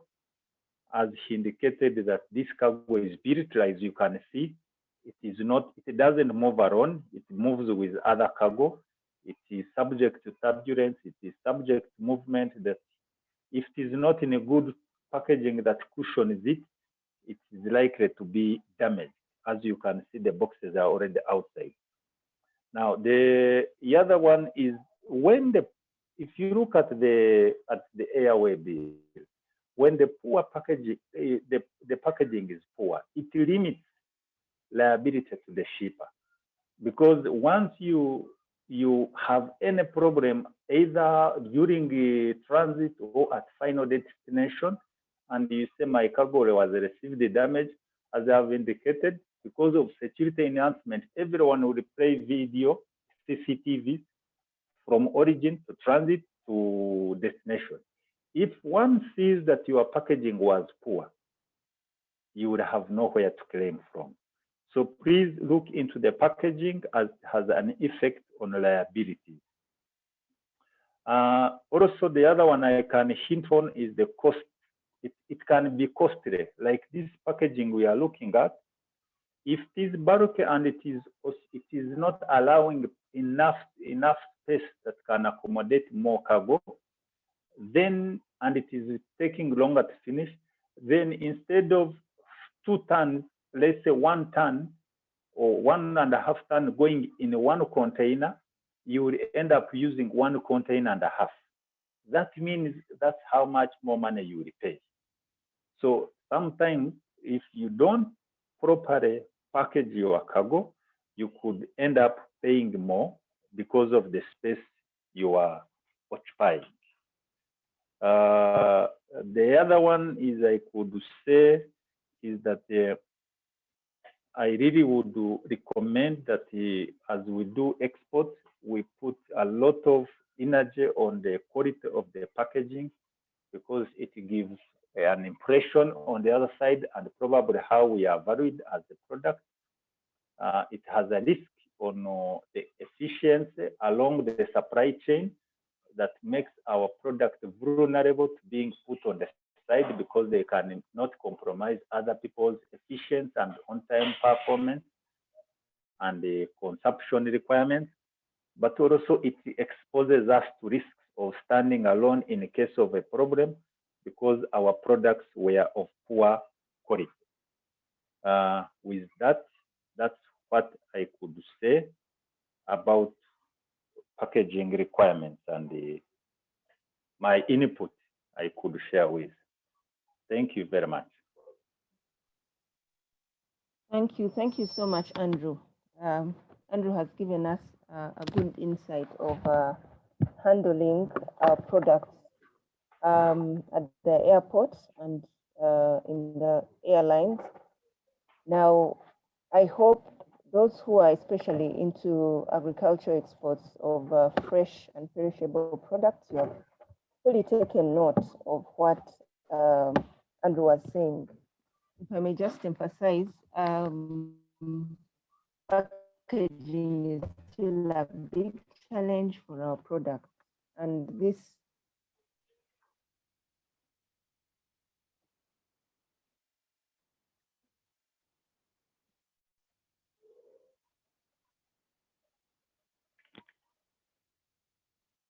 quality, but the package is not speaking the same language. Now, ladies and gentlemen, it is now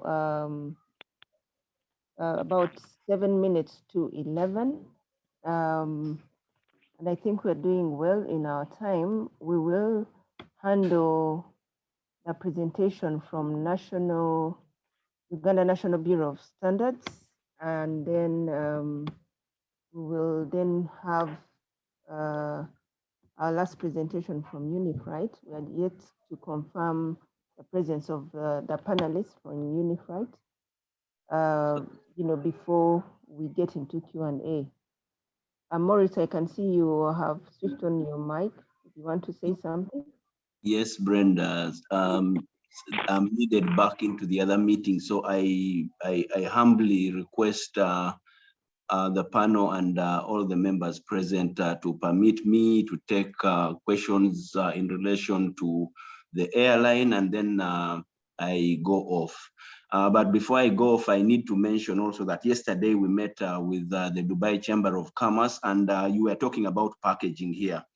The gentleman, the chairman over there clarified to us that he got involved with the Kenyan government over the issue of packaging, that they've made some good progress on packaging, and he is willing to do the same with Uganda, as in that this is as the Dubai government, the Dubai Chamber of Commerce, the UAE Chamber of Commerce, sorry, they've done something with the Kenyans, and they are willing to do the same with us. So I believe with time I'll be able to share some more with you, including other details that are relevant to the Exports Promotion Board in relation to this. We were facilitated by the ambassador and Dr. Mara in the process. So it's really good. We are learning a lot that we can definitely share and improve our exports. So I humbly request that I take questions related to the airline, and so I can head back into the next meeting, because the one we were in is done actually. So I'm just joining for the next one. Thank you. Okay. All right. I'll give a few minutes to questions for Maurice before he steps out. And I would request that you raise your hand. I can see Pora's hand is up. Pora, you can unmute and ask your question. Karen, Maurice, thank you so much for sharing. My question to Maurice is, you talked about the shipping routes and how flexible it can be, maybe shipping pricing, the rates, and then someone maybe wanted to contact, and how we can continue this conversation so that we support okay. Bertram, thank you. Brenda, his question is not clear. There's interference in the network. I don't know if it's just me or it's across the board. Yes, his network wasn't very clear. Can I repeat? Sorry, Mpora, can I rephrase my question again? Please. Yes, now you're clearer. Okay, sorry about that. My question, Maurice, can you hear me? Yes, I can hear you now clearly. The question is that you talked about shipping rates and how you can be flexible, right? Yes, but, please. How we can access this information? Let's say if we want a pricing, if we're shipping, maybe in this case, coffee, and yes. Maybe if we're sending out some samples, we can go in air cargo. Yes. How can we get the pricing, and how do we reach out? How can you reach out to you in case we do not have this conversation? In detail, okay. You can have maybe your contact mail or something like that, and also where you can access the shipping information, the pricing especially. Yes, Bertram, thank you very much for your question. There's still some interference, but can I go ahead? Yes, Maurice, you can go ahead. It's okay. It's okay. Thanks. Thanks, Brenda. Thank you very much, Bertram. I appreciate your question and well, the fact that I'm able to be on the same platform with you. Thank you. Now, on the issue of the rates, like I mentioned, Bertram, I encourage every shipper to compare rates. Like I said, the different airlines have different rates, and there is no airline that has rates that are, cast in stone. Every airline is in the competition, so rates is one of the principal areas of competition. Of course, we have minimums. Now, don't contact only one shipper. If you're making, say you're shipping your goods to a particular market, you need to be able to compare. First of all, you need to find out which airlines fly into this market, okay? After establishing which airlines fly into this market, find out which routes they go by. And like I said before, the direct route is always best. It saves you a lot.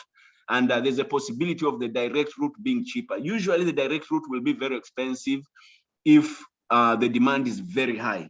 But the direct route on the side of standard rating gives you the possibility of giving a lower per kilo rate than any other person. Why? Because you're incurring less fuel costs for the carriage of that cargo over that route. So where can you get that information? A quick one. We are in a fortunate position that we have only one international airport, okay? And that is Entebbe. So everybody who is going to ship has Entebbe. Even if you came with your cargo from Kampala, say you have an indicative rate structure, you get to the airport. All the airlines are located within a small area, and you can contact those that fit within your profile. That is the profile of the destination you're flying to. Not every airline flies to every destination. So 1, you have your destination. 2, find out which airlines fly there. And 3, information. I've always given people information. Even when you call me, you're asking for a number for KLM. Any airline you ask, I will share this information. And I believe my colleagues share the same spirit. It's good. It's healthy competition. Now, I will share my number with you and the email address. And if you have inquiries about other airlines, I'm still happy to give you contacts for other airlines. And I'm hoping other airlines will be happy to recommend, to share my contact details in case any shippers are looking for contacts for Uganda Airlines specifically. So for my number, I will give the number that is also on WhatsApp, and that is +256 758 380065. I will repeat that, +256 758 380065. And the email address is M for Mike, O for Oscar, N for November, G for Golf, W for Echo, E for Echo. Sorry, I'll repeat that. M dot, the M is Mike, so it's M dot, O for Oscar, N for November, G for Golf, W for Whiskey, E for Echo, C for Charlie, and H for Hotel. That is m.ongwech@ugandaairlines.com. Uganda Airlines is one word. There is no double A. After Uganda, you continue with IRL. So ugandaairlines.com, no double A. Those are my contacts. And like I tell people, I'm available day and night. In aviation, our operations are 24-hour. They're 24-hour operations. I take calls at daytime. I take calls at night. That is how we operate. And I believe that is good for the shipper. If you sent your goods with Uganda Airlines and you needed information at 2 a.m., 3 a.m., I can't say it's night, I'm not going to attend to you, because somewhere else, probably where your goods have gone, it is daytime. So we have to be available 24/7. Now, with rates, you can compare rates between airlines. Like I said, I will give you this price to this destination. Another airline will give you that price. Because of the nature of competition, airlines have gotten to a place where we are having to hide rates from each other. The rates initially, any copy of the airway bill would have a rate on it, and you'd know what rate your competition is charging. Now, everybody's hiding all the rates, and you'll have as agreed as the price on the airway bill without the rate being indicated under the freight paid. So the rate issue is a bit tricky for competition reasons, but we are happy to share our rates with the market. And we will always try to provide the best rate possible we can provide to our shippers. Thank you.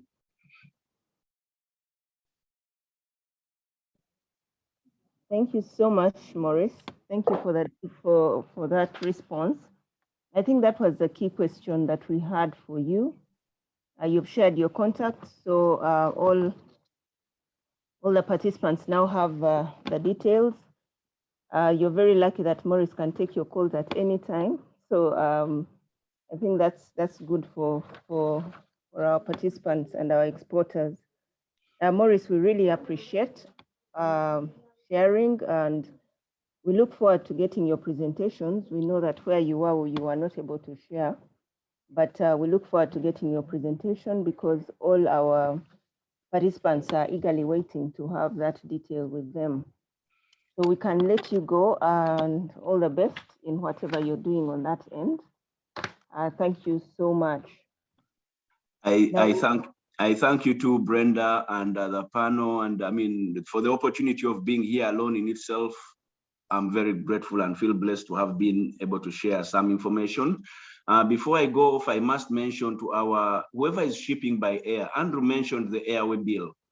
It is important. The airway bill is the principal document for transportation by air. You will have your accompanying documents like was shared before, depending on the type of cargo. The type of cargo will determine what documentary requirements you have. And if you contact the airline at any one time, we are happy to share information on documentary requirements of the different points of destination you wish to send your cargo to. Different regions have different regulatory requirements. We are happy to share this information with you, but back to the airway bill, it is the document issued by the airline. The airway bill is the most critical document in your transportation process. Why? It has all the information and it's the basis for movement of your goods from point of origin to the destination.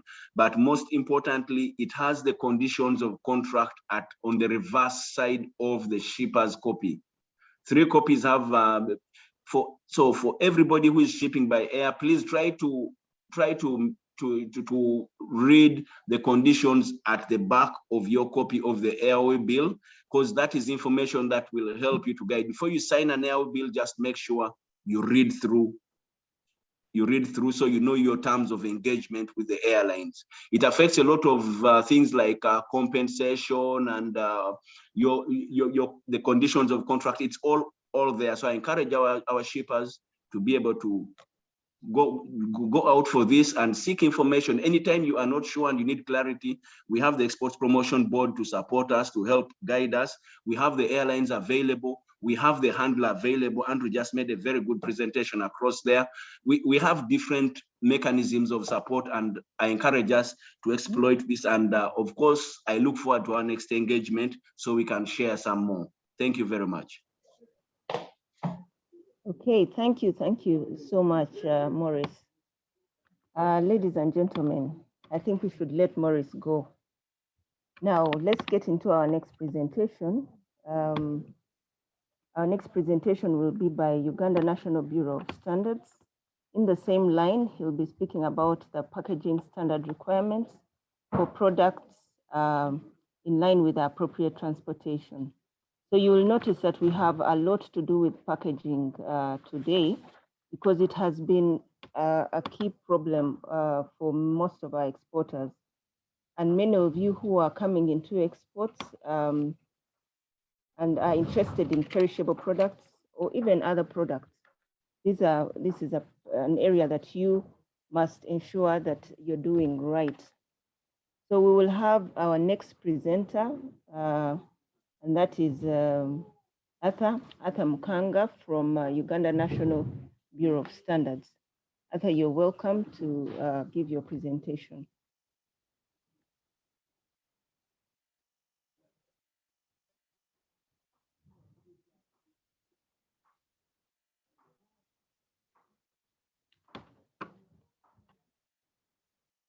Arthur, can you hear me?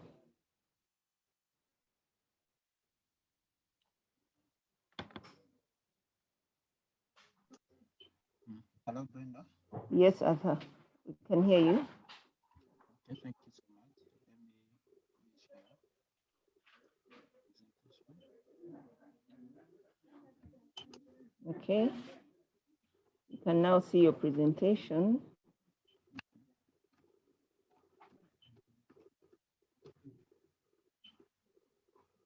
Okay, you can proceed, Arthur. Thank you. Yeah, thank you so much. My name is Arthur Mkanga. I want to thank you, Brenda, and you, EPP, for. Arthur, be a bit louder. I want to appreciate the opportunity to be a part of this workshop. My name is Arthur Mkanga, and I'm the standards officer. Arthur, sorry, you're so low. Is it possible to increase your volume, please? Let me try.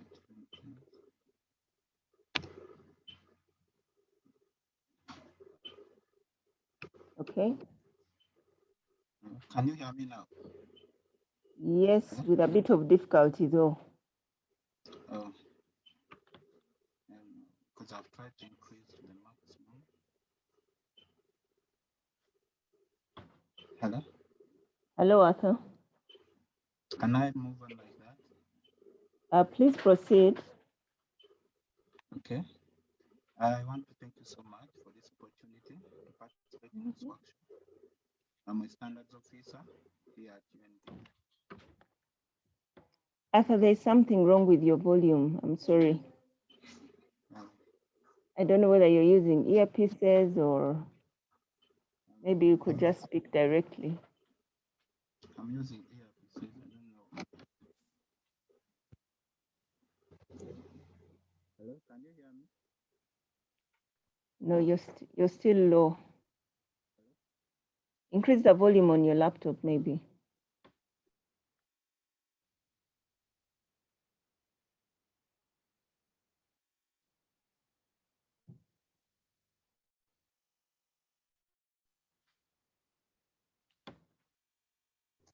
Hello? Hello? Yes. No, I don't know. I think it's the laptop. Hello, Arthur. Let me try to another laptop. Your volume.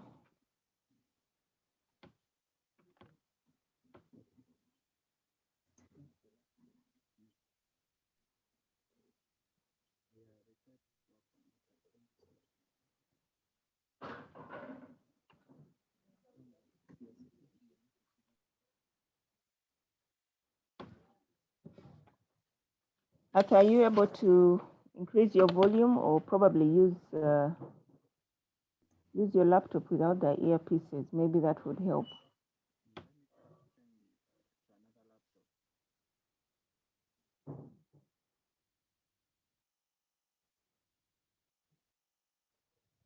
Hello, Arthur.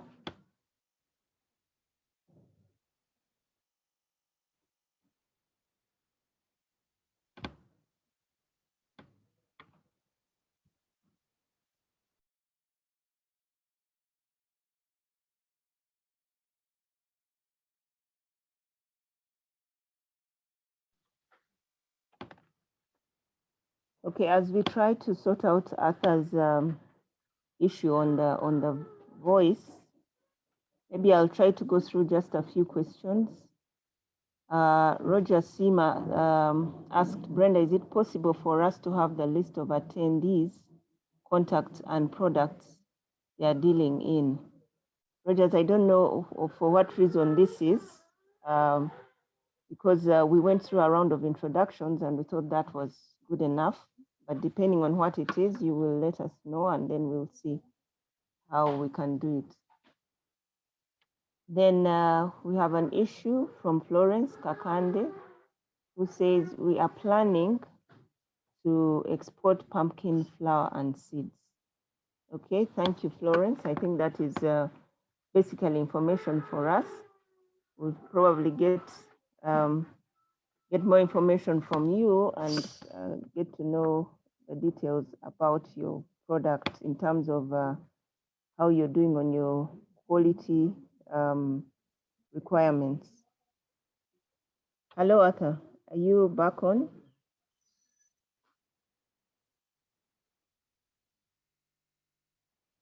Okay, we don't seem to have Arthur yet. Then Rogers Sima again asked, on identification of buyers, who is the main contact person or office at UPB? Rogers, you can come in and ask for the export marketing and development, export marketing, market development and promotion department, where I sit, and my two other colleagues will be able to advise on that. You also ask, what are the requirements for exporting cocoa? Are there any permits required? Okay, that will be handled by John, who spoke to us this morning. I will let him know once we are done with this presentation, he will respond. And the last question, I think Maurice handled it, and it was about the shipping rates. Okay, so I think that is it so far with the questions that we have got. So let's see if we can get Arthur back on. So Arthur, we can see your presentation, but we want to be sure that you can now speak to us.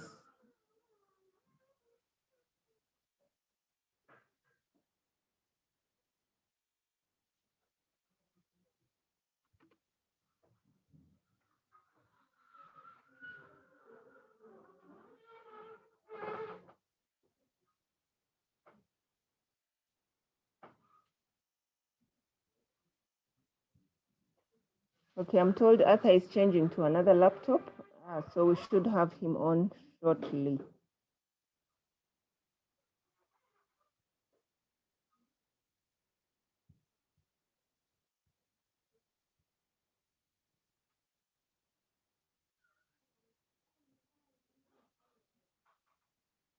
Okay, I don't know, John, are you online? JB, are you online?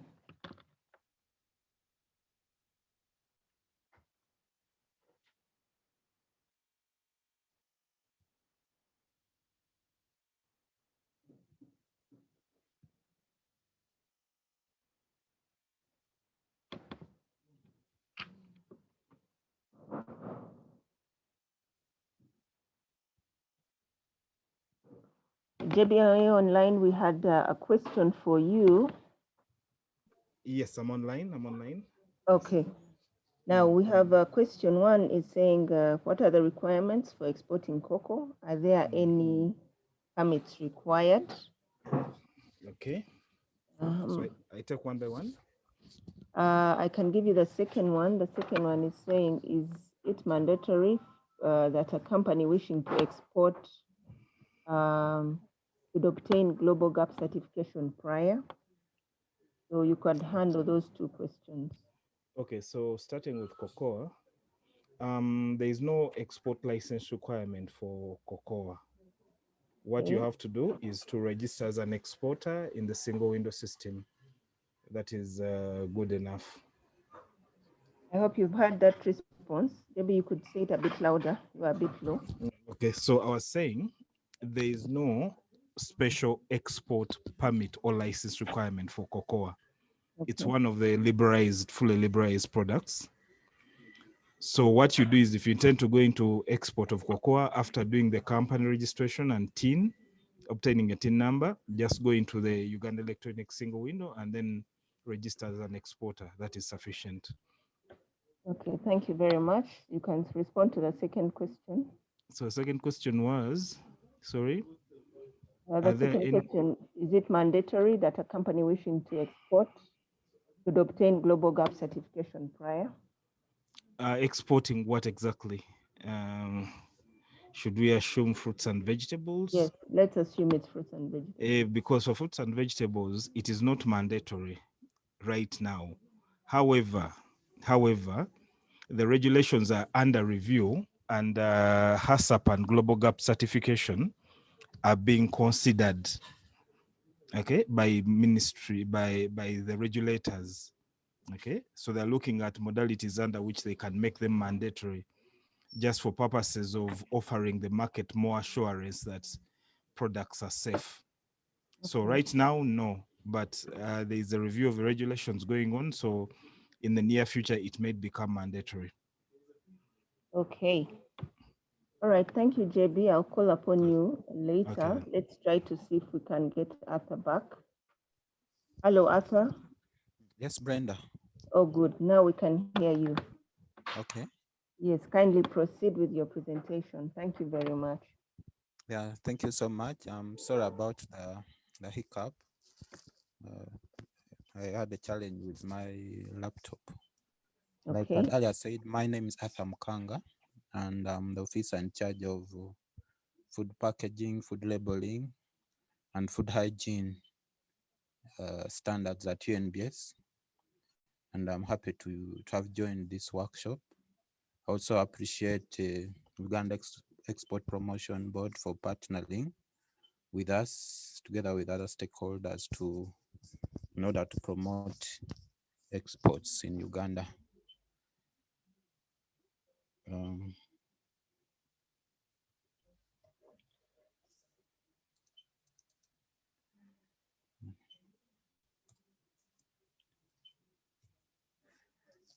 Just a little bit of background about UNBS.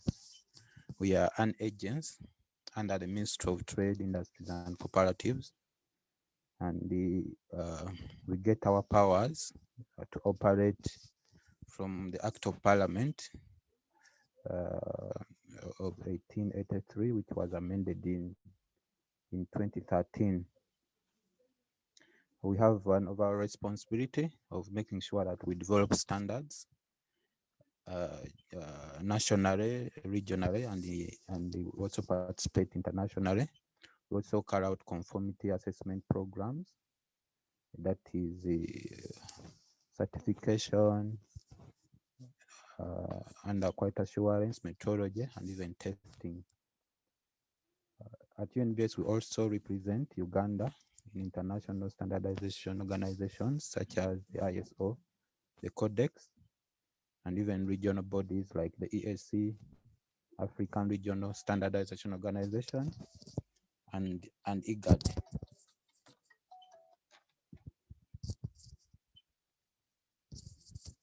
Uganda is also signatory to a number of regional economic communities whereby we participate, especially in trade matters. We are members of the IGAD, and IGAD refers to the Intergovernmental Authority on Development, that is IGAD, and we are members. Other members include Kenya, Ethiopia, Somalia, Sudan, South Sudan, Djibouti, and Eritrea. We are also members of the COMESA, that is the Common Market for Central and Eastern Africa. We are not members in SADC, but we also carry out some trade with this regional economic community, that is the Southern African Development Community. We are also signatory to the agreement from the AU, that is the agreement on the Free Continental Trade Area, whereby an agreement was signed for inclusive and sustainable trade in the African continent. As the functions of UNBS, we help to support Uganda industry to create competitive advantage, for example, on the regional, international, and even national markets. Also promote fair trade to protect the integrity of our Ugandan market. For example, the issue of aflatoxins in maize, which is currently happening, where Kenya is refusing our maize from Uganda. We participate to make sure that what Kenya is claiming is true, And if not true, they have to ensure that our name is our name is not damaged, and our image. We also help to build Ugandan's products and services to enhance access to both local and international markets for easier competitiveness. Then we protect the Ugandan consumer. We help to protect Ugandan consumers, and we promote fair trade. Standards. What are standards? A standard, of course, is a published document. It's a document and contains requirements which can be used as rules, guidelines, or even requirements and defined characteristics. We provide the standards provide current status based on the current practices. It can also help to guide you in such areas as how you can design, how you can do your operations, and even process in your production. How are standards made? We normally get a team of stakeholders from different organizations, including importers, exporters, retailers, regulators, researchers, and consumers. We get a group of experts, and we sit and agree by consensus on a given draft standard before it can come up to be a final Uganda standard.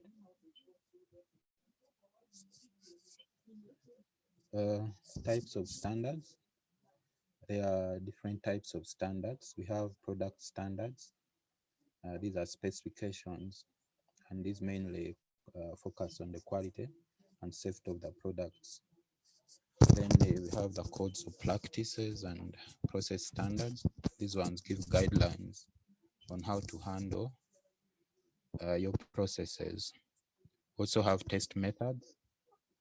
These are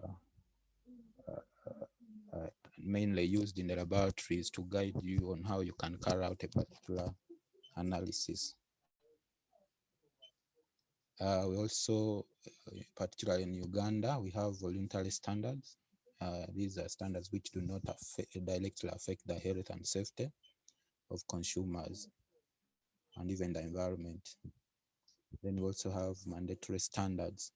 These ones directly affect the health and safety of our consumers and the environment. And here, as long as someone is involved, they are required to comply as a must. So these are the importances of standards, why we need to pay particular attention to standards. Currently, there is increased attention by regulators and even consumers. Everywhere you go, you are required to conform to these standards. For example, in Uganda, we have the single electronic window, whereby at least before some approvals are done, someone has to conform to these standards.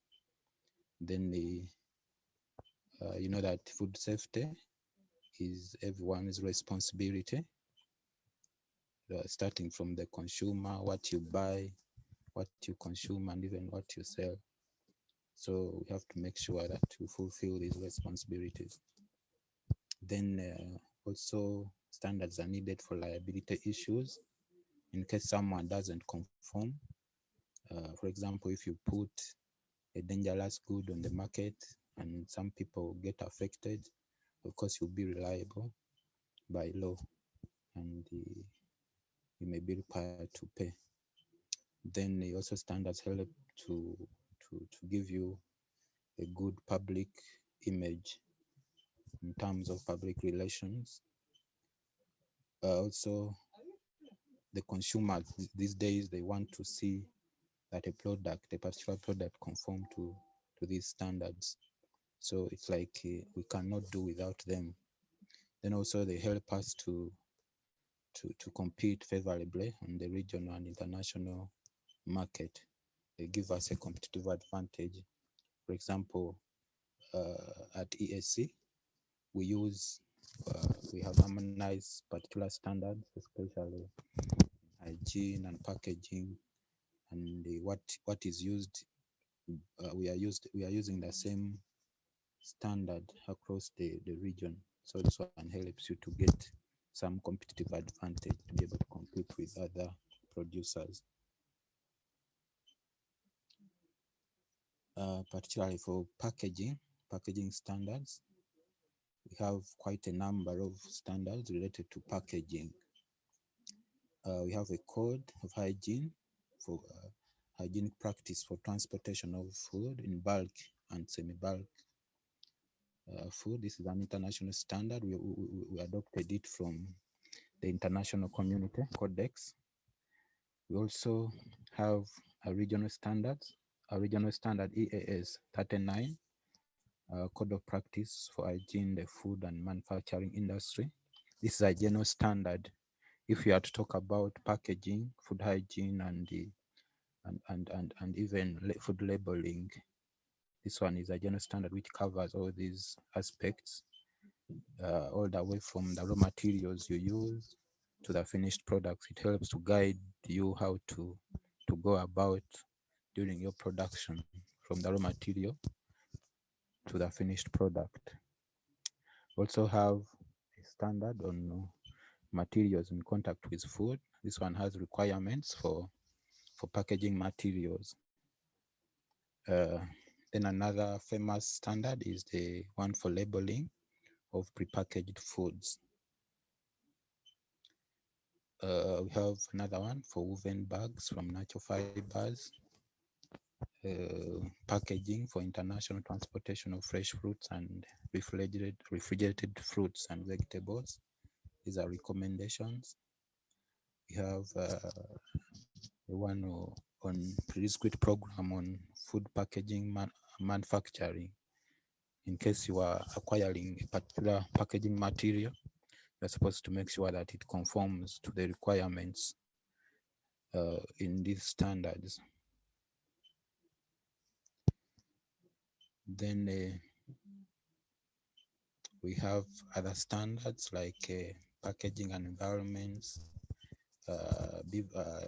cans for beverages, then waxed paper for confectionery, then flexible carrier bags,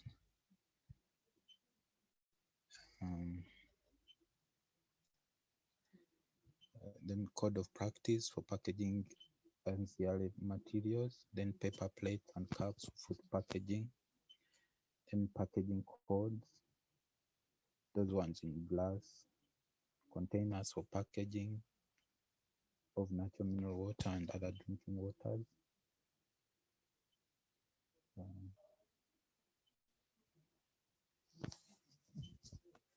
There are several standards. I've listed them in these presentations, and I'll share them in case someone wants to acquire some of them. This presentation can guide you to see which one you acquire. The packaging standards and food hygiene standard, depending on which particular product you are handling. This one, they have those this standard, they have those sections where you can find information about packaging of your products depending on which one you are handling. Then this is a list of standards. Then I did some summary. I looked through some of the standards and I did some summary, and I came out with some general requirements as regards to packaging of especially food products. So now the major aim of packaging a food product is to make sure that you prevent exposure to microbial, chemical, and physical hazards, which may be in the environment or may come from cross-contamination with other food products. So when you get your packaging materials, you are required to ensure that these materials are stored in such a way that they are not exposed to the risks of contamination. Because, for example, you can't just store your packaging materials in an open place or where there are dangerous chemicals such as fumigants. You have to segregate and making sure that your workers know that this is a food grade material and it's going to be in direct contact with a food product. In your premises, there must be adequate pest control procedures. There must be some program on how you are handling your pest control program should take care of the packaging materials. Make sure that they are not contaminated by pests. Then there must be segregation between raw materials, packaging materials, in process and finished product. It is recommended that you don't just put them together. Create some separate room for each one of them. Then your packaging materials, don't store them on the floor. At least put them on some acceptable pallets with some good aeration, such that there is no much contamination. So you make sure that the packaging material itself is not is not a source of contamination. It should not transfer those dangerous chemicals and even other physical hazards or even microbial hazards into the food you are intending to package. Then make sure that the integrity and construction and cleanness of your packaging material is emphasized depending on which product you are handling. For example, if you pack a particular food product and then just after a few moments it tears off and pours and spills the products, then this one you wouldn't have obtained the objective. So make sure that the integrity and construction of your packaging material is well researched about and it will serve the purpose. Then make sure that only food contact grade packaging materials that can preserve the safety of your food products are used. This is by law. The law requires that food grade materials are used if you are handling food. Also depending on the state of the food, whether it's high risk or not high risk. So you must have done some risk assessments on your food products to ensure that is it to answer that question, is it high risk or not high risk? For example, ready to eat foods are considered to be high risk foods. Then those other foods which don't require a processing step, a further processing step. For example, if the fruits are going to be eaten raw, they will be considered high risk foods, and there will be chances of contaminating them and causing harm to your consumers. Then if they are reusable packaging materials, these ones should be well cleaned and disinfected if possible. For example, the glass bottles for soda, they have to make sure that they give room for cleaning and disinfecting so that the products are not contaminated. Then when you are carrying out packaging operations in your facilities, make sure that these operations don't create room for contamination of your food product. This one can be achieved by making sure that at least your staff are well trained and they know what they are handling and how they operate. Then make sure that we make sure that we don't mix the ones which are already packaged and those ones which are unpackaged. We must handle them separately. So when when someone comes to check your facilities, these are some of the elements they will check. So you have to consider, like Aria said, the other standard, USES 39 for food hygiene. It has all the good manufacturing practices. So if you can acquire it, can guide you well before you start and even during the operation.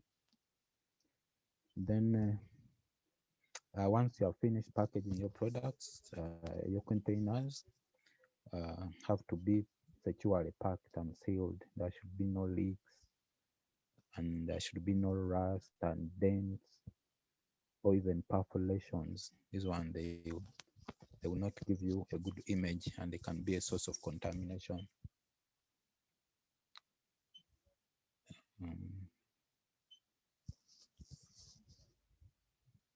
Then, like I earlier said, the packaging itself should not cause an adverse health effect to the food.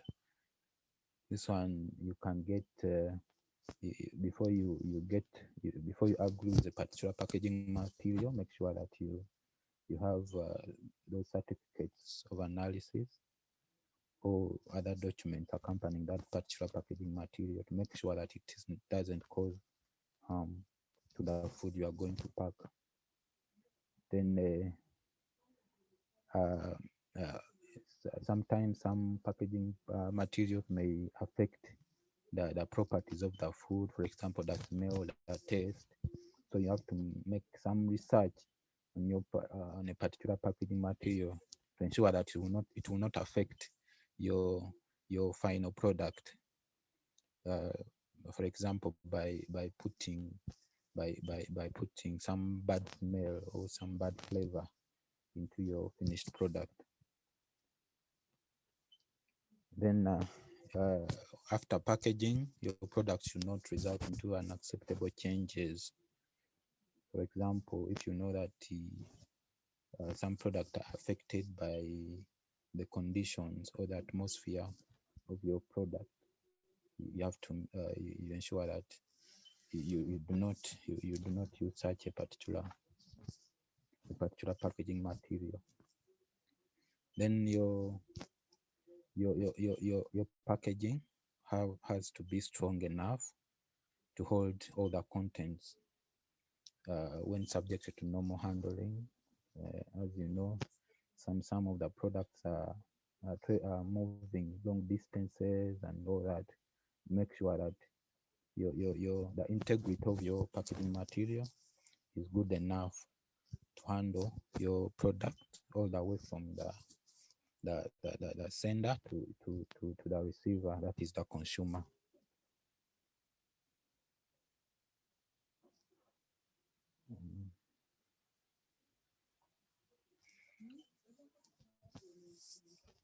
Then I have some small notes on the food transportation unit. Food transportation units, these are units, these are vehicles. They may be cars, air cargos, and even water transport, which are used to carry food products. So you have to make sure that the design of these units are not contaminating your food products. They have to be having some cleanability and some appropriate coatings which are not dangerous to the food.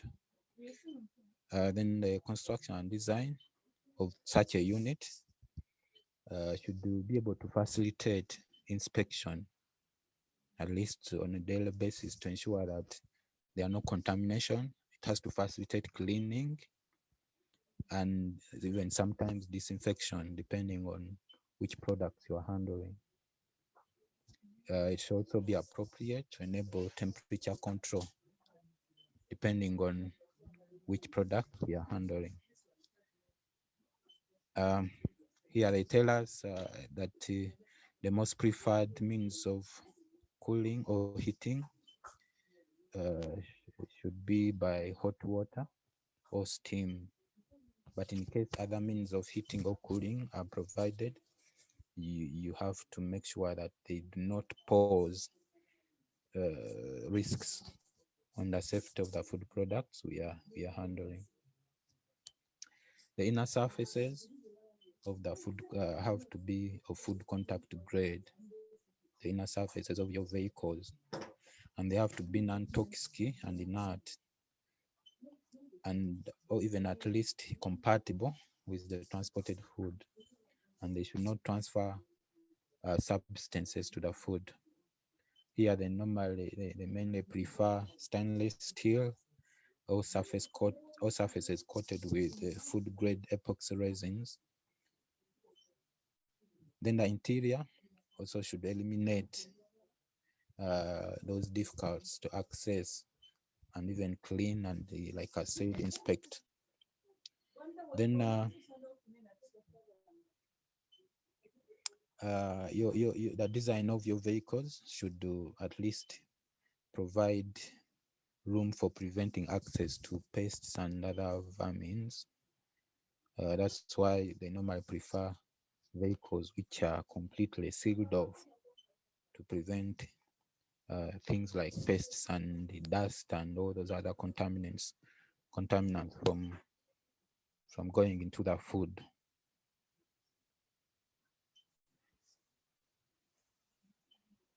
Yeah, this one is repeated. Then the design also should prevent contamination from the environment when necessary, providing insulation against loss or gain of heat, depending on which product we are handling. Then there should be appropriate facilities conveniently available for cleaning, and where appropriate, even disinfecting your transportation unit.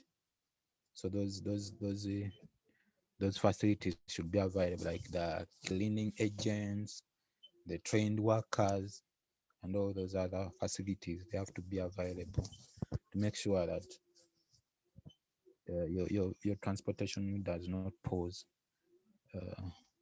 risks, food safety risks at all at times. Then things like storage pipes, hoses, and other equipment used to transfer food, they have to be compatible to the safety of the food we are handling.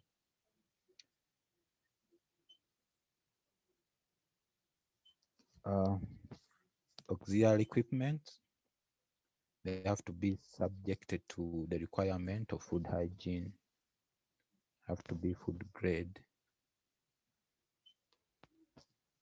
Then to maintain sanitary condition, facilities should be provided for storage of pipes, hoses, and other equipment which may be needed for transferring food.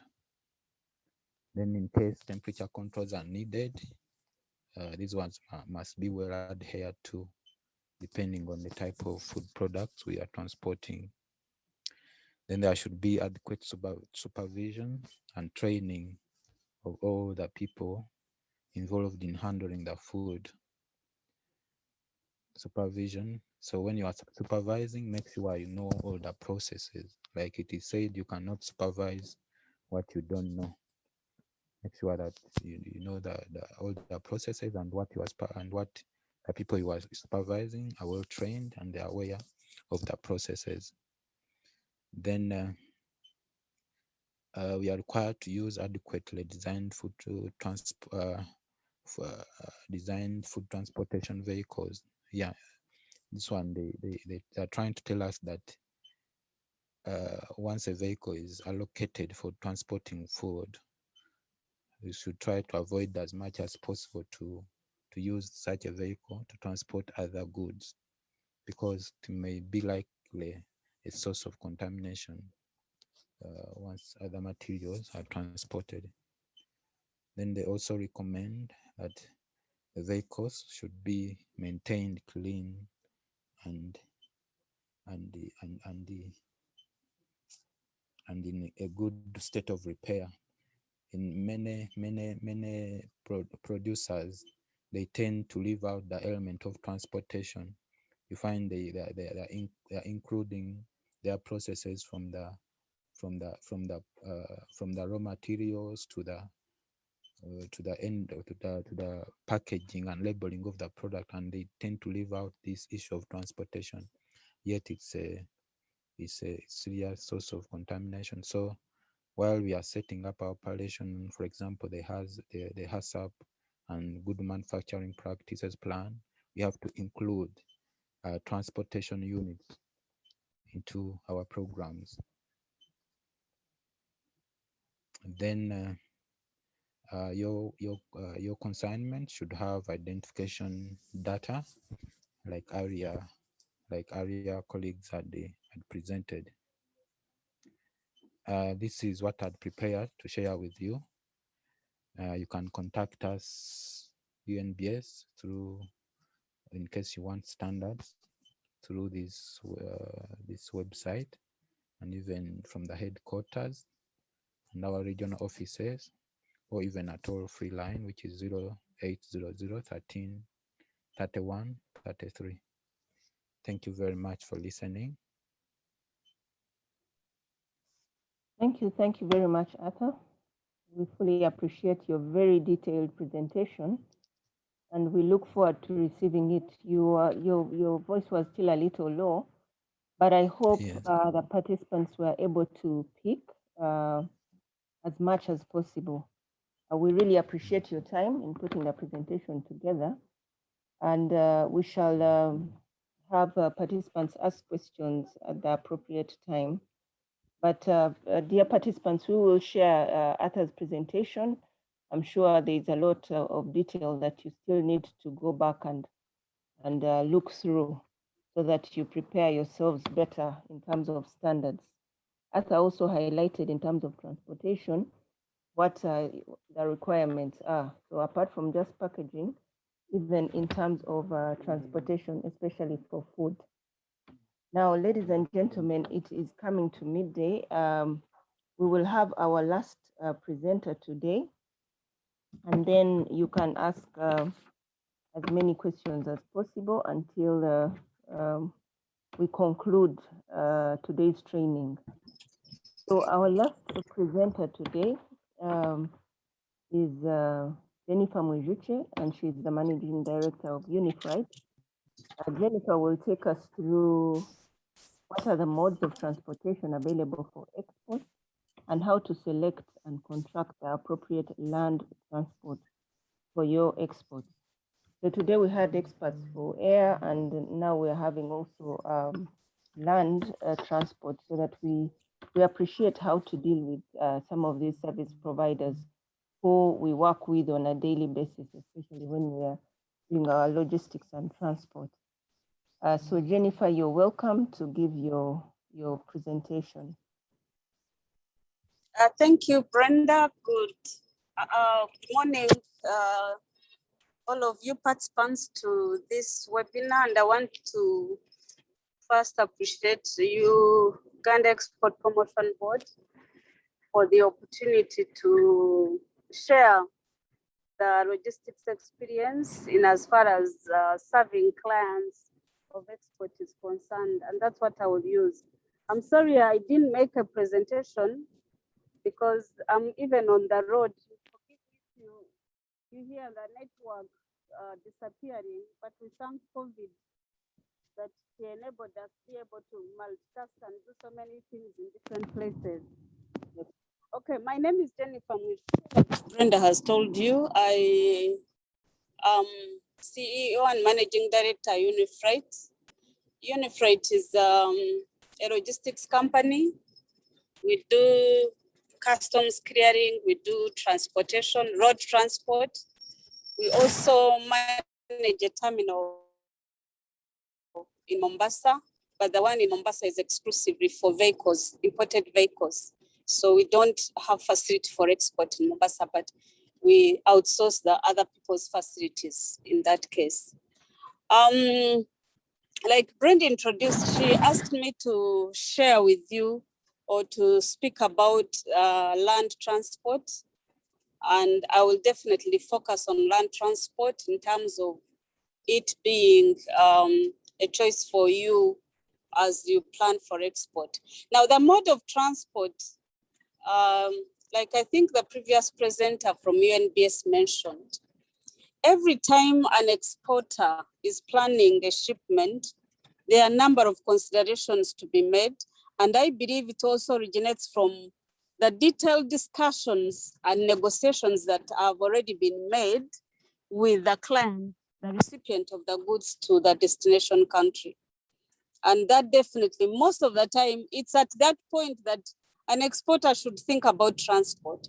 It's not when already you finished the negotiation and then you remember, oh, I didn't consider or think about transport. It should be at the time you are negotiating with the client, because there are critical questions or needs of your clients that must be specified, which will be the foundation or the reason of your choice of what mode of transport.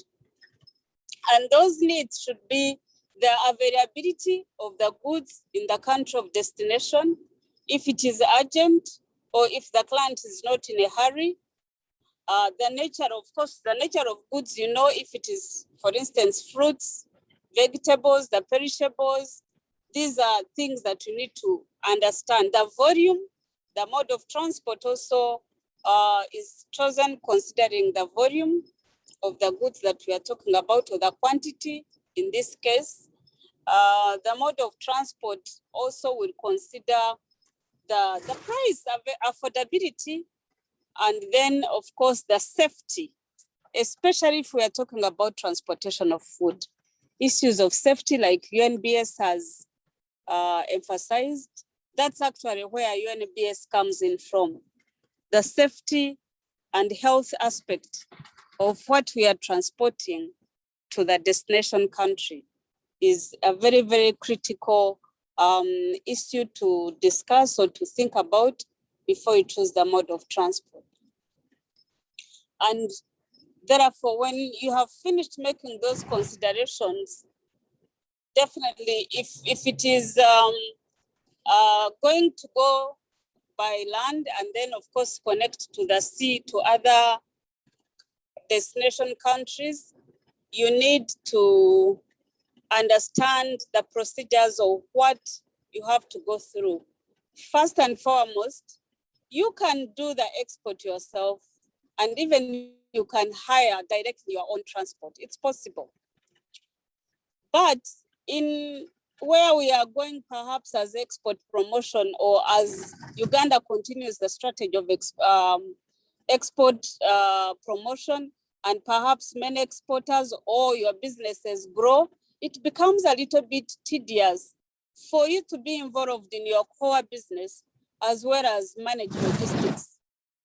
And so it is important for you definitely to know at what point do I do it myself, or at what point do I hire a logistics company to do all the details regarding the booking, identification of the right truck, identification of the right container, identification of all the modes of transport that you would wish. Maybe the choice, should I go by rail, then rather by road, rail, or I should go directly road to Mombasa or wherever I'm going.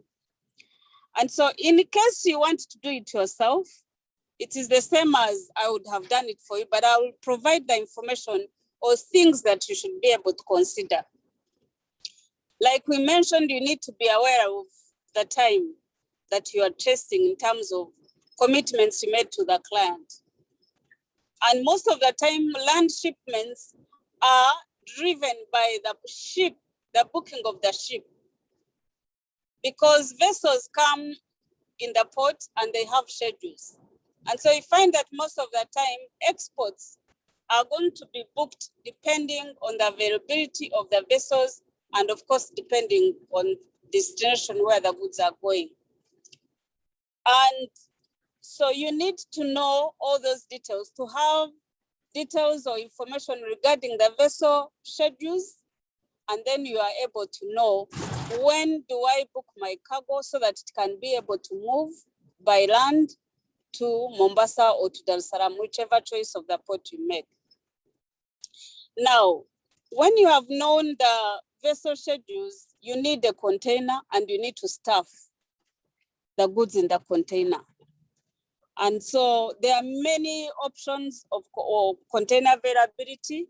We have so many shipping companies here in Uganda we have MSC, we have PIL, we have Evergreen, we have Mask, we have so many.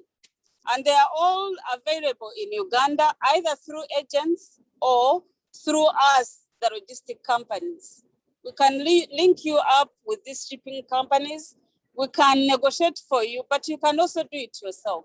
I always like to give people information and they make choice, so that then I'm not hiding information for my benefit, but I actually want this client also to have a feel and to understand what we go through ourselves in terms of managing people's shipments in as far as export is concerned. So these shipping lines, of course, will give you their empty containers at a fee. You go and staff it. And then after that, you are able to find a truck and move your cargo to Mombasa or to Dar es Salaam. You will hire a clearing agent, of course, to do the documentation. A part of the documentation is definitely processing your exports through customs, and there are documentation that they will need from you as well, commercial invoices, parking lists, and all this kind of documentation that we need in as far as doing customs entries concerned. You could also, by the way, deal with a shipping line directly. There's also option of dealing with the shipping line directly. And this shipping line is going to do everything for you until when the goods reach destination. So those are also options that we normally take. So you negotiate with the shipping line and you book your cargo directly to them here in Uganda. They will be the ones hiring transport. That means then they will come to us and outsource us for transport. They will be the ones cutting the bill of lading for you and giving it to you directly. And so that becomes a little bit more central in as far as shipping line is concerned. Though you may not get personalized service, especially for small-time exporters. That is why then the freight forwarders or us logistics companies become more relevant. It's because if you enter Mask, for instance, and you are booking a cargo of 1 container, you are not going to get similar attention like someone who is booking 10, 20 containers of tobacco, of coffee, and all those kind of things. So many times we make those choices depending indeed on our needs, but also we should be able to match our needs to the service provider who can give us that service we need. And so road transport, in as far as sea freight connection is concerned, is predominantly the one that we use. Reason being, at the moment, even though, of course, I know government is paying attention now at long last on rail transport, it has not picked up like it used to be. We used to have definitely coffee moving through rail, through water, rail, and Dar es Salaam. That used to be the common export route for our coffee. But at the moment, because there is still going on construction of the rehabilitation of the rail line, and of course also our few vessels on Lake Victoria to connect to Kisumu, that option is not so much being used at the moment. And people are still using over 90% of our export by land are going on road transport. But a lot is being done by both Kenya, Uganda, and then Tanzania and Uganda in as far as rail service improvement, which we believe that will definitely be able to give alternatives to you, because it's always good to have multimodal options because you can be able to manage your cost. In as far as determining and decision to do an export is concerned, competitiveness lie in your logistics service provider. because we are the determinant of indeed the time your goods get there. We are the determinants of the cost involved in moving your cargo from Uganda to the to the place of destination. And so it is definitely a critical choice that should be incorporated in your planning. I would recommend or feel that at this point it's good to do your own research about different service providers and what their offers are. Like I found the airline person talking, we are also in competition. And where there is competition, you have a chance to negotiate. All these things I'm talking about in terms of containers, in terms of nature of transport, and of course the cost of transport are things that can be negotiated. And so it is important that you always do research, have information regarding service providers, see their offers, and be able to choose a partner. I recommend that you make the service provider a partner. Reason being, the more you deal with this service provider, the more he gets to understand your needs. So the relationship that you develop becomes a very, very important advantage for your business. And then, of course, as you grow relationship, also there are things that begin being relaxed, like maybe the deposit, advance deposits, when you've dealt with someone, because I know most of the time people find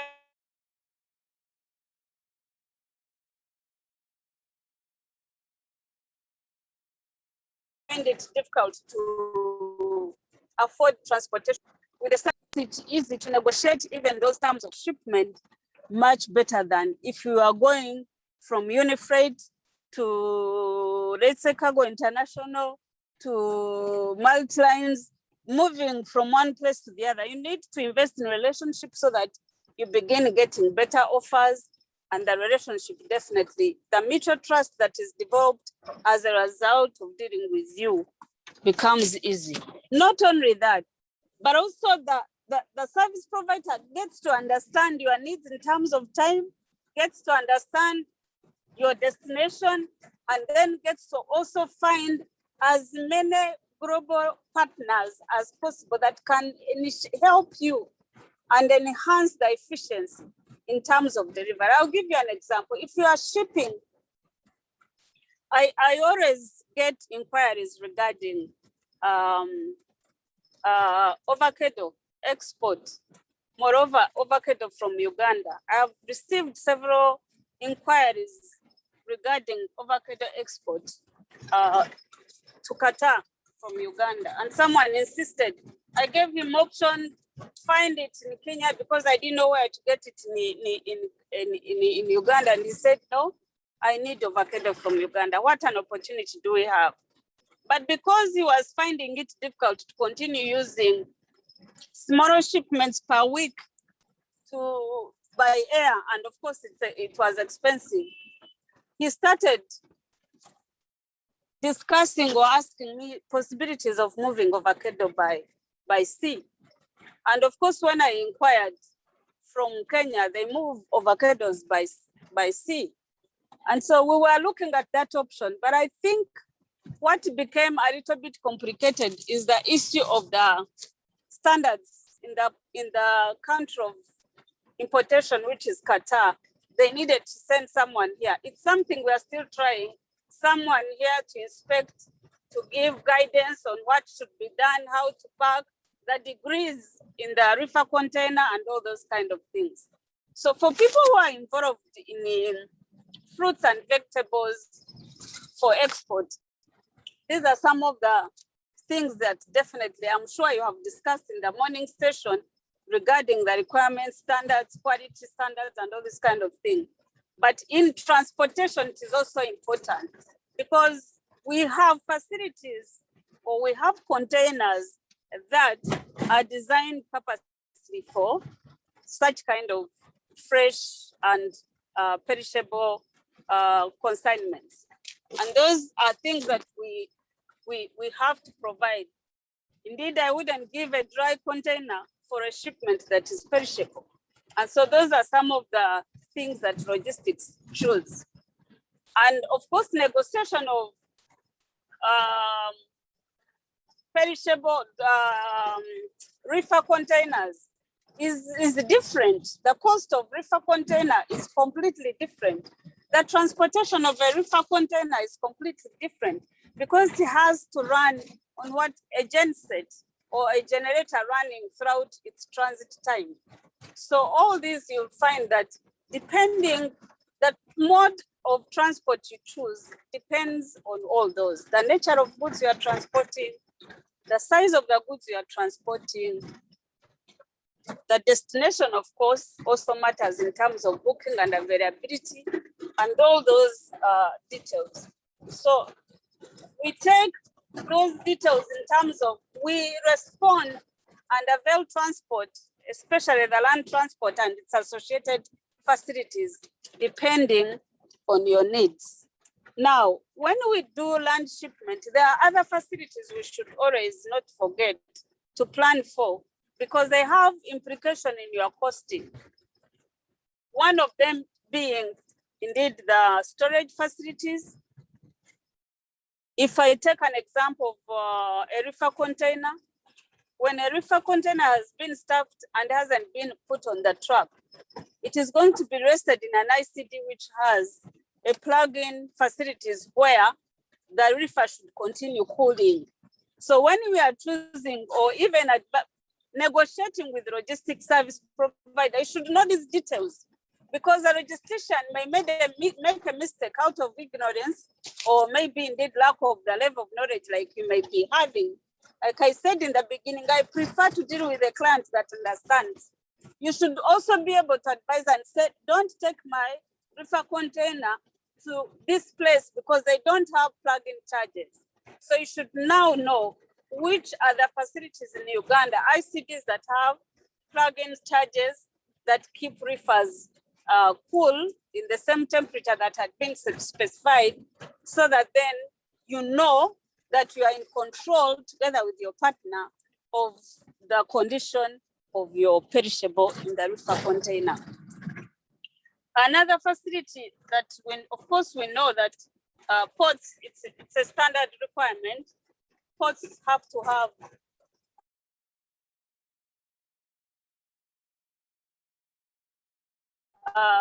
those plugins. They're not like our other ports, they always have these facilities. So as far as such kind of perishables are concerned, there are those details for you to be able to know.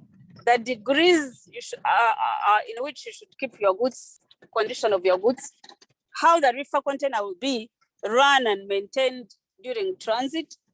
You should all be able to guide and specify your needs to logistics because that forms part and parcel of your agreement. And when you have such cargo, please don't hire a logistics company and you don't sign an agreement.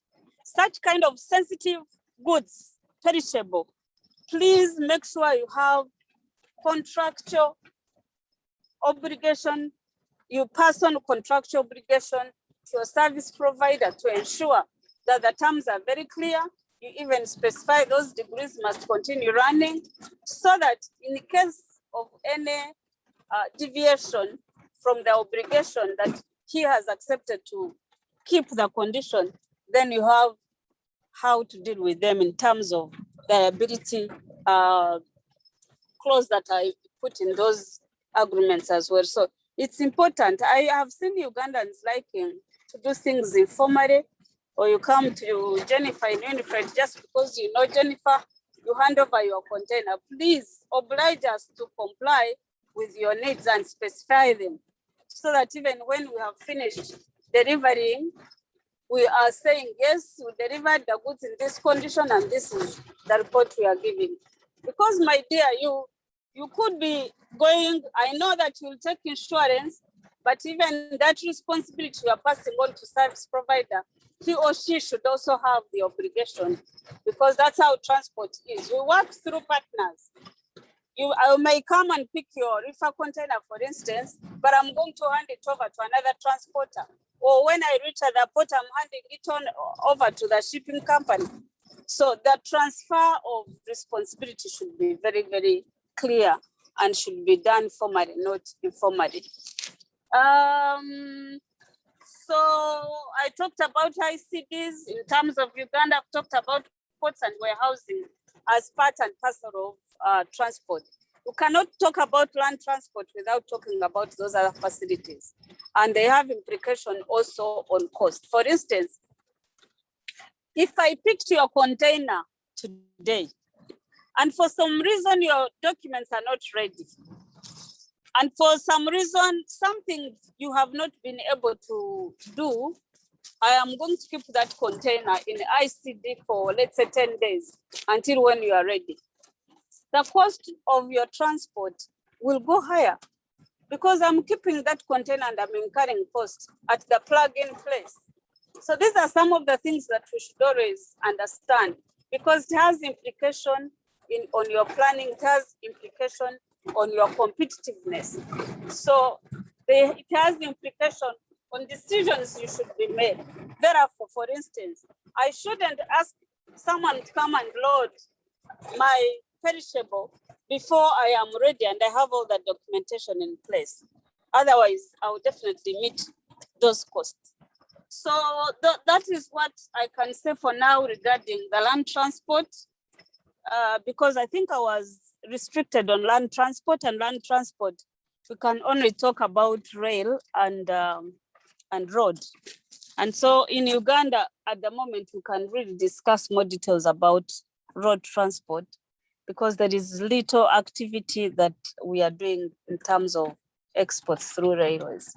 Thank you, Brenda. I hope I've been able to bring out all those issues that the exporters need. Yes, thank you very much, Jennifer. You definitely did give us quite a bit of insight in what one needs to do to prepare themselves for the land transport. Jennifer also mentioned something very important, and she said competitiveness lies in the logistics service providers. So you need to know exactly what you want the logistics service provider to give you, and therefore your costs won't go too high if you know how to negotiate. She also mentioned something important to do with research.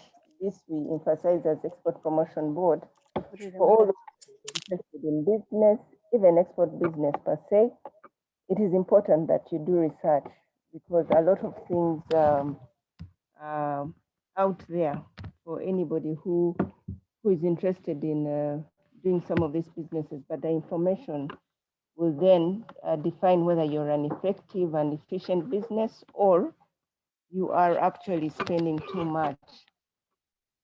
Now, with those remarks from Jennifer, with her presentation, we will now get into the Q&A. Jennifer, we really appreciate your time.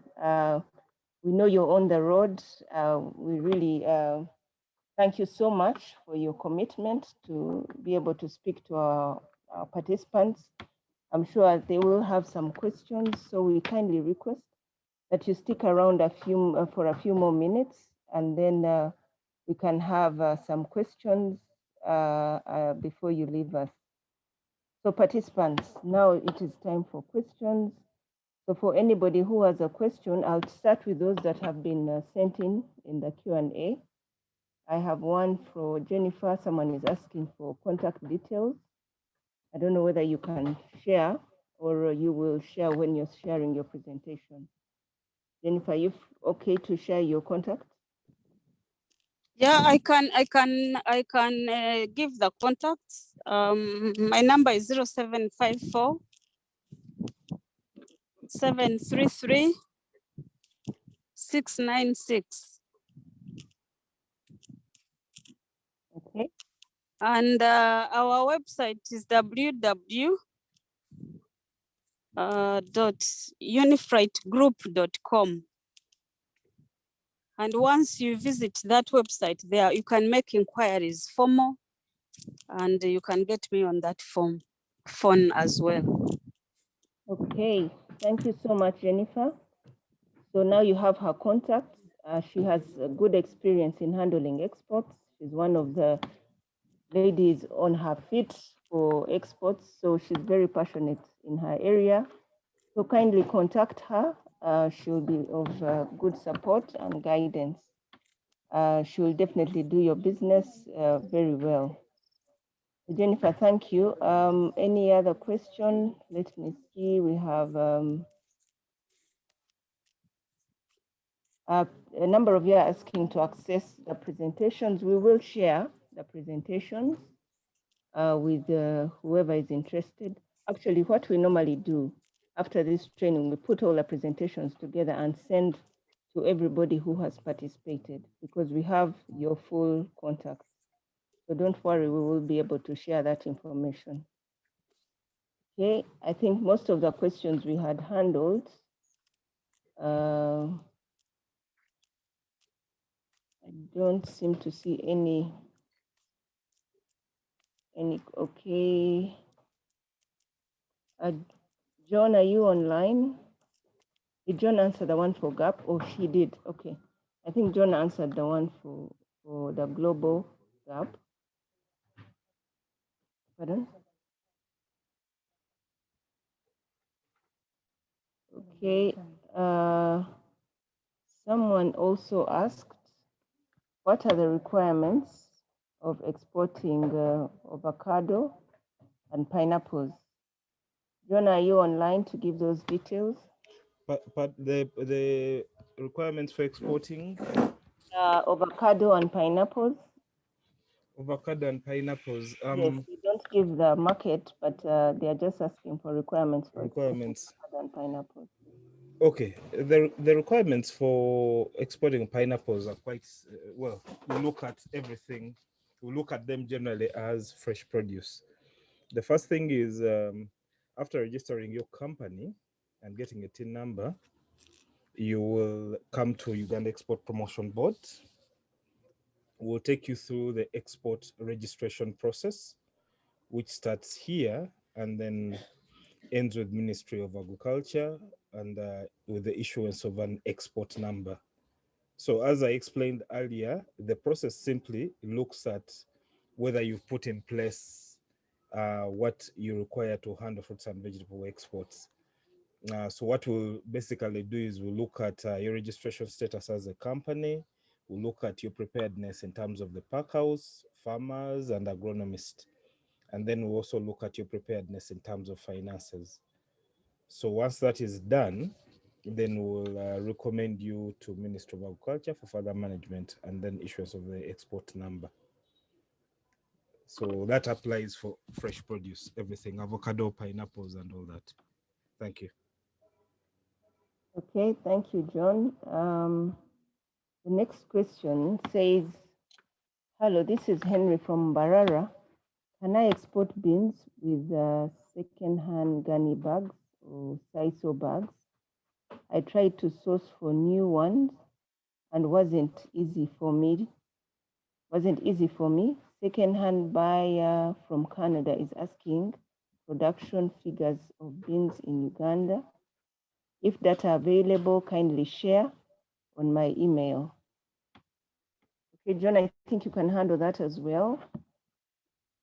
Let me get this correctly. So he wants to export beans with second-hand. Yes. We're using second-hand gunny packs. But he's also saying that he was not able to source new ones. Yeah, gunny bags. John, I could just comment on that briefly. Okay. We have a contact for someone manufacturing gunny bags, which we can share with Henry. But probably you can respond to the first part, whether he can support in that kind of. Well, Brenda, since you have a contact for somebody who manufactures gunny bags, I think I would really recommend that he looks at using new ones because the second-hand gunny bags, first of all, we don't know what exactly they were used for before. So we don't know in what states those bags are. So my best advice would be for him to look at new ones. It's actually even better for him. He's assured that the packaging material is right, even when it reaches the final market. So my advice is go for the new ones. Old bags might bring you problems because we're not sure of the state and what was in those bags and how that will affect the product you're going to put there. Thank you very much. Okay, thanks a lot, John. Also to add on to that, I think UNBS also explained a lot about the requirements, especially of food items. Secondly, it's important that you also ask the buyer what exactly are the requirements in their markets, because sometimes certain markets define the kind of package that you have to put your product in. So it's important that you ascertain that detail. Now, in terms of the statistics on or figures on the bins, we shall be able to share that as well on your email, like you have given. Okay. So then I think those are some further questions that I have.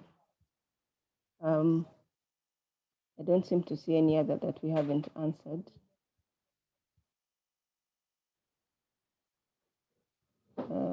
Just checking through. Let me look through the chat as well. I'm told there are some questions there.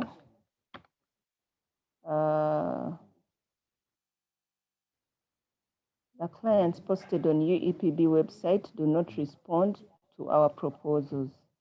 How do we get in touch with the customers? John, I don't know whether you can respond to that. Yes, actually, I'm looking at it right now. Okay. Now, I don't know which client specifically, because there are two issues here. One, I don't know which requests exactly he sent, because if there's a time lapse, usually that client has probably moved on to somebody else, another supplier. But well, that needs to be studied. I think what Ronald will do, just share with us information on the clients you've contacted, and then you can look at the issue specifically. Okay, thank you very much, John. The other question in the chat is from Robert. It says, Mala Group wishes to venture into foods and beverages exportation, but our potential clients would like to have our samples delivered. And are there any certifications necessary and clearances needed to be done? Okay, John, you can respond to that as well. Okay, so foods and beverage, I believe these are processed products. The first thing is the samples and whatever. I would advise that you first check with UNBS. They can do some kind of analysis for you, which information would also be very important for your clients. Then in terms of shipment, what you will do is you just generate an invoice that clearly states that these are samples, and then you also get a certificate of origin, depending on the market where the samples are going. So with your certificate, the one from UNBS of analysis, your product should be able to get to where they're going, as long as they're samples and sample volumes, sorry. I hope I've answered that, Brenda. Okay, thank you, John. Now we have another question. Solomon says, do packaged goods for export possess UNBS logo?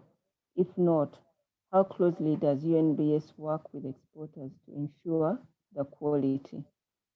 Andrew, are you still with us? Sorry, Arthur. Arthur Mukanga. Arthur, are you still with us?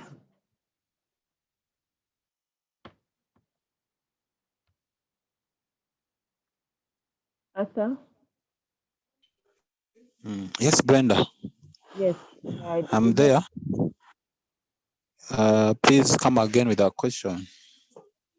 Do packaged goods for export possess UNBS logo? If not, how closely does UNBS work with exporters to ensure quality? Yeah, thank you, Brenda.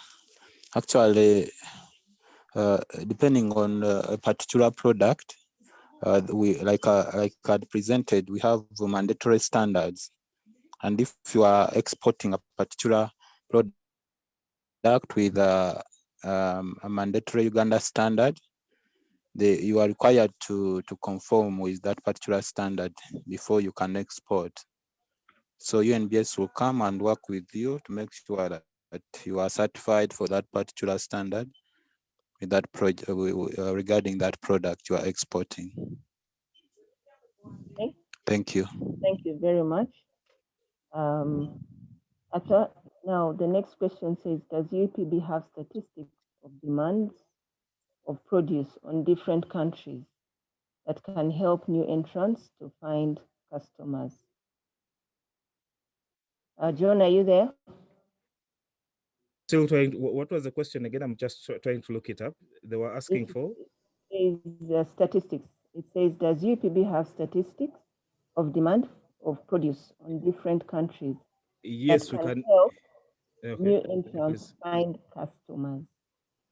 Yes, we have statistics on the market demand, that is market as a whole, a country. Yes, those statistics we have, and you can they can guide you on which markets to consider for which product. So those are readily available. So what you'll do is just share with us your email and the products of interest, then we can generate that data for you. Thank you very much. Okay. Thank you very much, John. There's a question saying, as one of the exporting requirements, an exporter is required to be a member of an association of exporters. Standing to be corrected.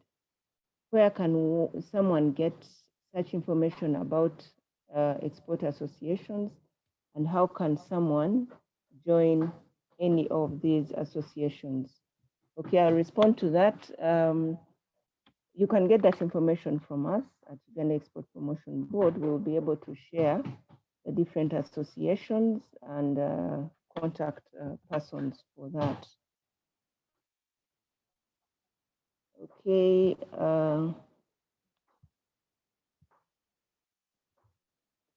Let me see whether we have any other questions.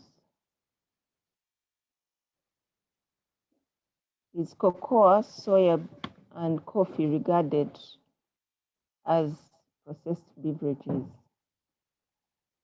I don't know exactly what Robert is asking there, but John, is that something you can interpret and respond? Asking, is soya? Is cocoa, soya, and coffee regarded as processed beverages? Cocoa, soya, and coffee. Now, the question is, in which form are those products? Exactly. Yeah, because cocoa, soya, and coffee on their own, they are not beverages, because we look at them as raw agricultural products. Unless they've been processed into secondary products, then probably they will be regarded as beverages. So there it's clear, it's just about understanding in which form these products are, then we can clearly define them. Okay. Right. Don't know if we have any more questions. Andrew, I can see you have put up your hand. Yeah, please unmute and go ahead. Yes, Brenda, I wanted to say something on the person who asked about packaging, whether they have logo, that's Solomon, or for exports. One of the things I would say, especially for exporters, is that when you choose to pack to export goods, you have invested and you have interest in making sure that you make money out of it, probably, or they serve the purpose for which you export. Now, as the earlier indicated, that when you export, your cargo does not go alone. It goes, if it is going by air, it goes among other goods and bags, good cargo, and whatever it may be in different forms. One, I would recommend that when you are exporting and you are interacting with the airline, find out how are your goods going to go. Will they go on the pallet? Will they go in a container? will they go loose? Loose meaning they will load kamu or one by one. That is something you can know at booking time of your cargo to go. But irrespective of the methods the cargo will go in, the packaging will determine on how your goods will go through the mode of transport. It's not only about UNABS giving a label or controlling your standard. The issue is if your goods get a problem, can you be able to complain to anybody? If you raise any complaint, the first thing one looks at is how was the packaging done? How was the labeling done? How was the marking done? When you look behind the airway bill, which is the passport of cargo, for passengers, you have a passport.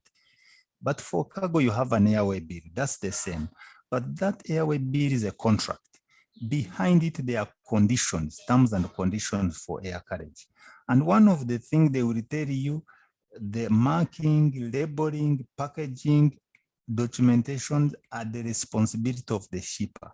If your packaging is deemed not to be okay, because for instance, you have exported your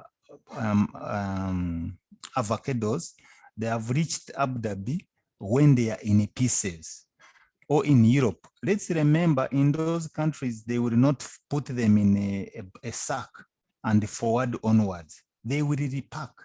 When they repack, the cost is on you, not the airline, not the handler, because they have, in this case, they have confirmed your packaging was not okay, or they will destroy. And the shipper needs to know that in those other countries, when they destroy your goods, it's at your cost. Even destruction will be at your cost. So packaging, we need to pick it from the angle that it's my main interest to make sure they will go through all the condition of air travel, which includes temperature variations, which includes the turbulences where goods are shaking, and which includes the pressure, because the boxes are putting on one another. So let it be taken from that angle mainly. Then UNBS, me, I would rather that if I'm the shipper, it is adding value to my product, not securing them. So that when you see a logo, the outside appearance, it gives the security that your goods are of higher standards. If one takes it from that angle, then it becomes more valuable to the person. Thank you.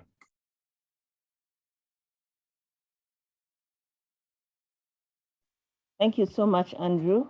Andrew is very passionate about how our products should leave this country. He has always worked with Export Promotion Board to ensure that we work on the packaging, because it's key in terms of his work.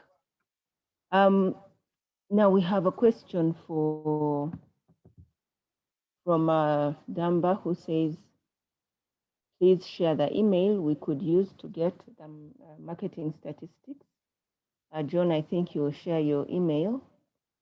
What I'll do, I'll ask John to type his email in the chat so that you can all get his email. We have a question from Rogers, who says, we normally hear of harmonized coding systems. Could this be expounded? Harmonized coding system. Is this with the standards? So this is with the this is the HSE codes. Okay. Okay, this is a way. I'll just give a highlight on that, because even when you're filling your export readiness questionnaire, we ask you of the HSE codes. Now, HSE codes really identify the kind of product that you're talking about, because there are too many ways different countries define their products. The WTO came up with a harmonized way to call a product across the world. So if you're dealing with, for instance, coffee, now there is roasted coffee, there is green coffee, there is the processed coffee, and so on. So for everybody to understand that this is the product the buyer is talking about, the seller is talking about, they came up with codes. Now each of those codes has a description of the type of product we are talking about. So that's what we call the HSC codes, or harmonized coding system. It's basically for us to understand the product that we are talking about in the same way. Yeah, so with that, maybe I could ask UNBS to just expound on that briefly, if there is any other comment that they have.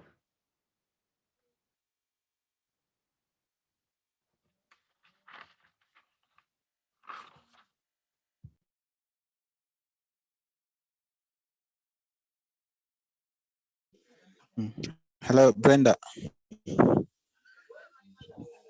Hello?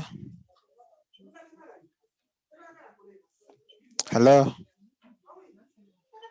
Hello, Brenda. Arthur? Yes, I just want Can you hear me? Yes, I can hear Hello? you. Hello, I can hear you. Yes, Arthur. Yes, maybe to expound. Yes, Brenda. Maybe to expound more on the harmonized standards, ESC. Several products, we have been able to harmonize the standards. For example, especially in fruits and vegetables and all those other food products, we have been able to harmonize. We are using the same standards in all the East African partner states. So maybe just to encourage the colleagues to go ahead and acquire these standards and also explore more on how to get through to the ESC market. Thank you, Brenda. Okay, good. Thank you so much for that. The last question, soybean meal aflatoxin standards for Kenya market. How it to handle to solve? The last part of the question, I don't understand. UNBS, you want to comment about that? Soybean meal aflatoxin standard for Kenya?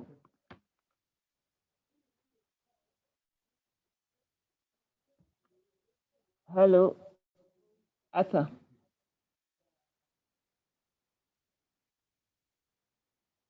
Arthur, are you with us? Hello? Yes. Yes, Brenda. About the soybean meal. Hello?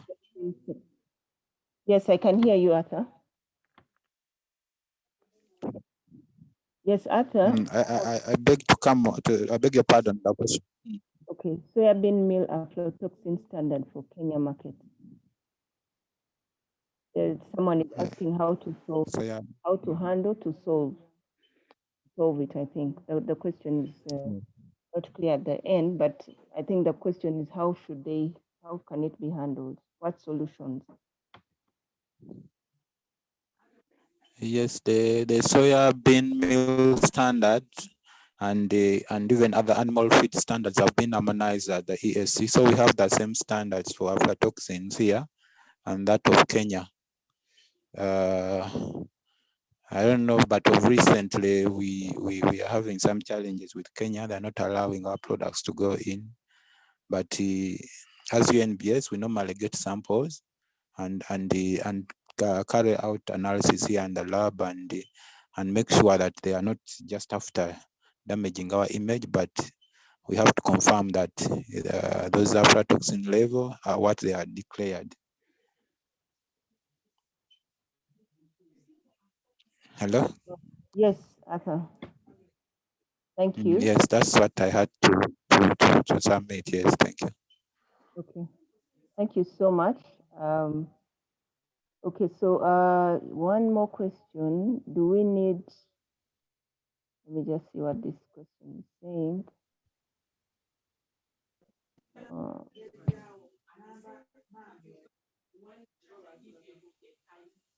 Sorry, just a minute.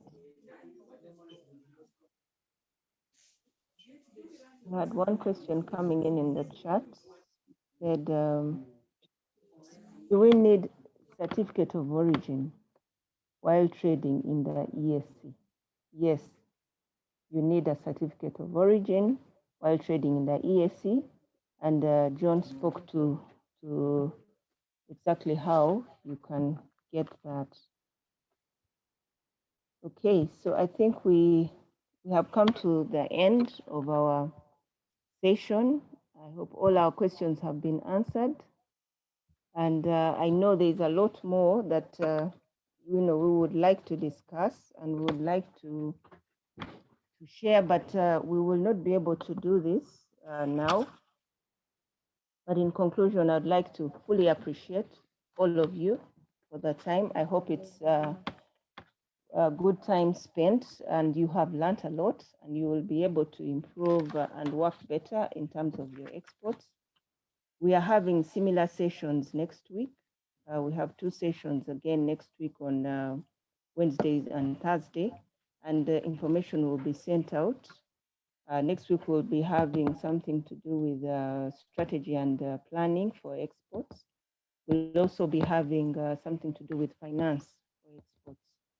Then in the last week, we shall have something to do with marketing and digital marketing. So those will be the trainings that we'll be having going forward.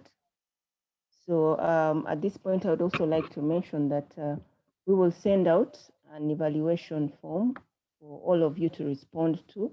Kindly give us your input. The reason we need your input is for us to work better with you, to give you the right information, the right kind of input into your businesses. So your comments are very welcome, and our doors are open. We are committed to continue to serve you, to be able to build our exports better. We know that many of you are still, very young in the export journey, but that's how it starts. We have to start with the small steps and grow. So ladies and gentlemen, with those remarks, I'd like to appreciate all our panelists who are part of this presentation. Thank you for the time that you've put together to make sure you give us the right information. And for the participants, thank you too for the time you have spared. On behalf of Uganda Export Promotion Board, I'd like to conclude today's training. Thank you. So the training is closed.